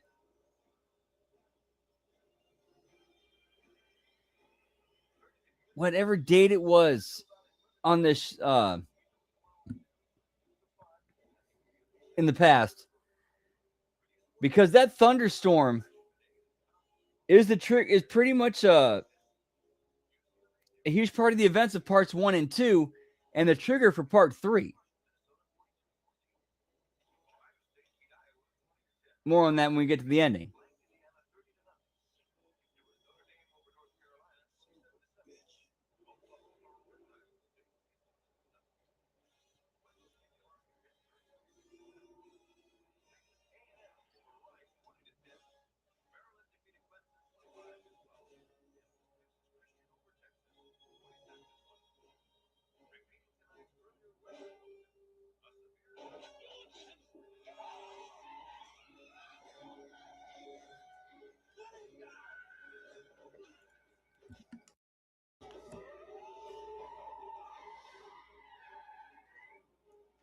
Yep, indeed it is. And then during this movie, Doc points out how that date seems to have some sort of weird temporal significance in like the space-time continuum.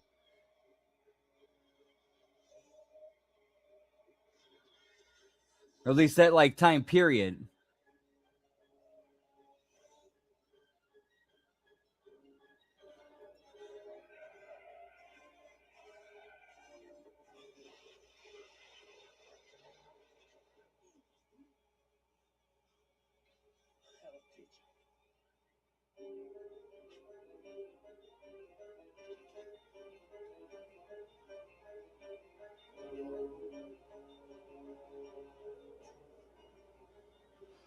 Get me the hoverboard, pal.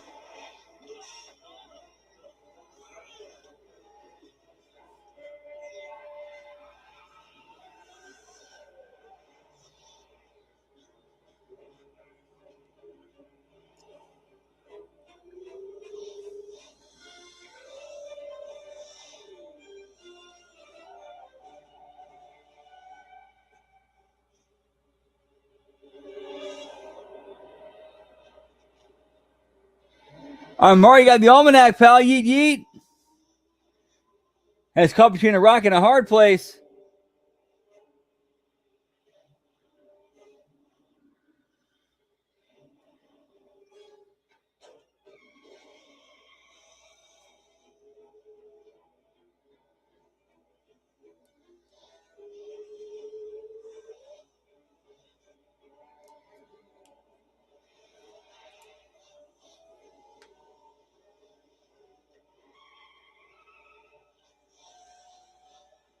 Because Marty's got a hoverboard, Biff's got a car, so.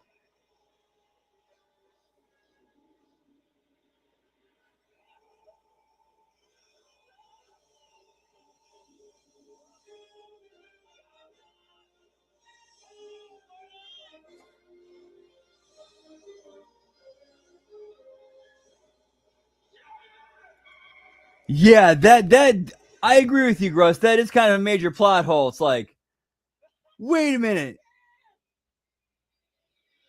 You were in my high school. Like, what the fuck's going on here?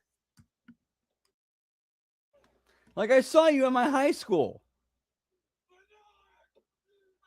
Like, you're Calvin Klein. What the fuck's going on here?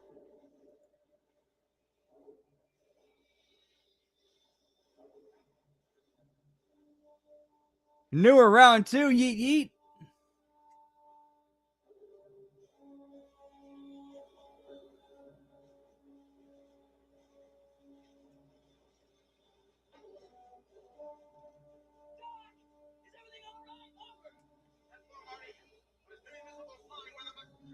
And then I would imagine Biff would at least. He seems intelligent enough to. I put the puzzle pieces together and be like, wait a minute. So, George and Lorraine's kid from the future orchestrated this? Because he found a way to time travel?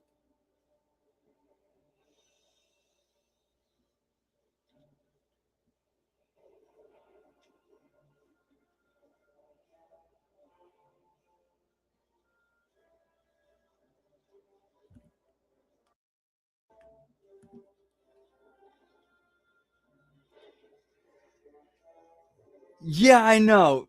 That's actually a very good point, Gruss. Very good point. How would Biff not recognize Marty in 1985 and 2015? Well, at least explain in 2015 where he mistook him for his kid. But how would he not recognize him in 1985? That makes perfect sense. And that's something they never covered.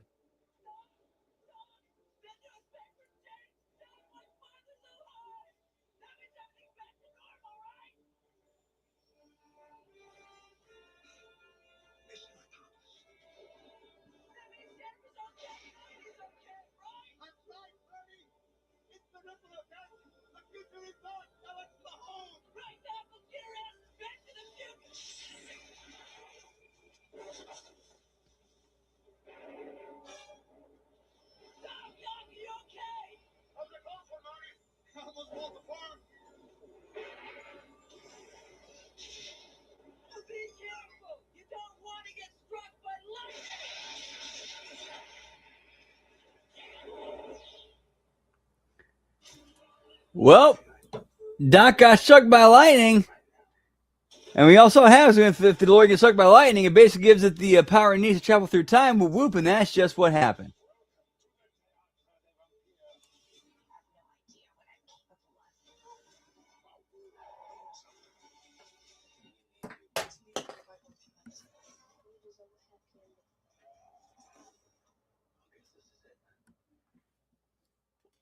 Hang on one sec here.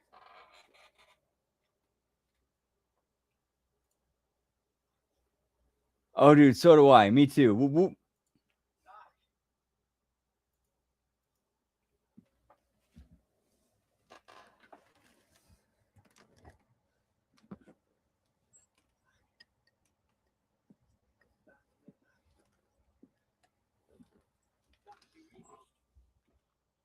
Do you read me, Doc? Come in.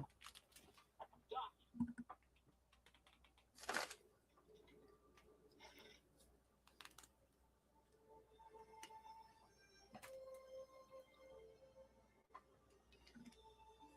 Oh no.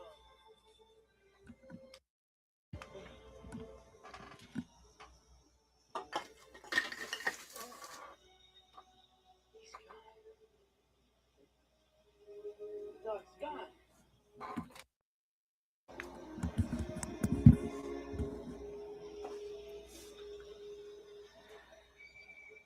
Yeah, but then here's where he's a genius right here. Because he knows to set up a courier to appear at this time when he arrives in the at some point after he arrives in the past. to deliver Marty this message.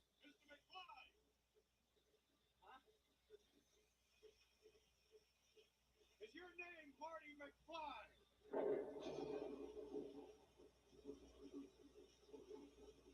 Yeah? I've got something for you. A letter. A letter for me? That's impossible. Who the hell are you? Western Union. Actually, a bunch of us at the office were kind of hoping maybe you could shed some light on the subject. See, we've had that envelope in our possession for the past 70 years. It was given to us with the explicit instruction that it be delivered to a young man with your description, answering to the name of Marty, at this exact location, at this exact minute, November 12th, 1955. We had a little bet going as to whether this Marty would actually be here. Looks like I lost. Did you say 70 years? Yeah, 70 years, 2 months, 12 days to be exact. Here, sign on line 6, please. Here you are.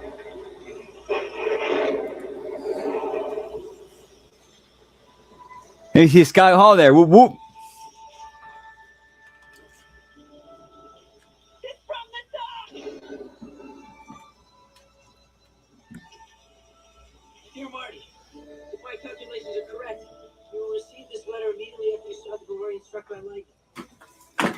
First, let me assure you that I'm alive and well. I've been living happily these past 8 months in the year 1885. The lightning bolt. 1885! September 1885! Wait, Ken, wait a minute. What's this all about? He's alive! The doc's alive! He's in the old wax, but he's alive! Yeah, but Ken, you all right? You need help? There's only one man who can help me.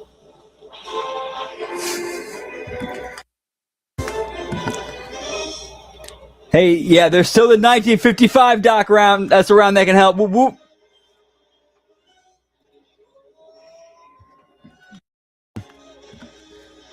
Yeah, I got screwed by the government, pal. Yeet.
Okay, relax, Doc. Me, Mark. Captain, just sent you back to the future. Oh, I know he did send me back to the future, but I'm back. I'm back from the future.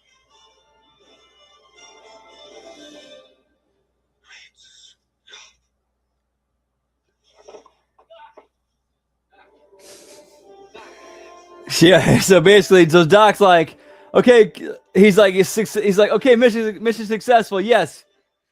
And then Marty comes back and he's like, wait, I just sent you back. He's like, yeah, we were successful, but some shit went down and I'm back and we need to get some stuff done.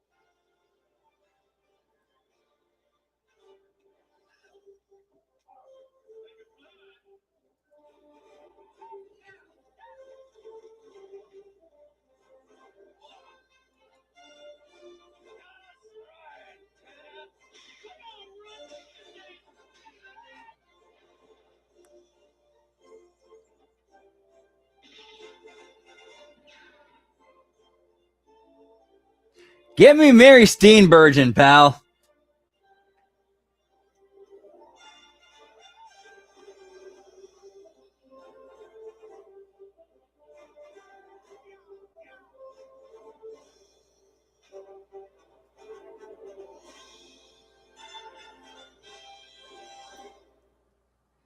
Whoop, whoop. All right, and that is it for HMG After Dark tonight. Thank you guys so much for stopping in and hanging out. Always appreciate getting hanging. So have a good time with you guys. HMG fam, Bearcats, Jugger Bros in the house. Whoop whoop. See you tomorrow here on the Hami Media Group YouTube channel. We got Da Racket. Yeah, Da Racket, and then HMG After Dark that evening. We're doing Trailer Park Boys as well as Glow. And then Monday, we got the Monday Locker Room, the Raw Watch Along, the Impact Attack. And then Tuesday, we got I Like It Raw. And then the A Show. And this week, we will be taking the night off for NXT. From the Let's Start NXT Watch Along. There won't be one this week.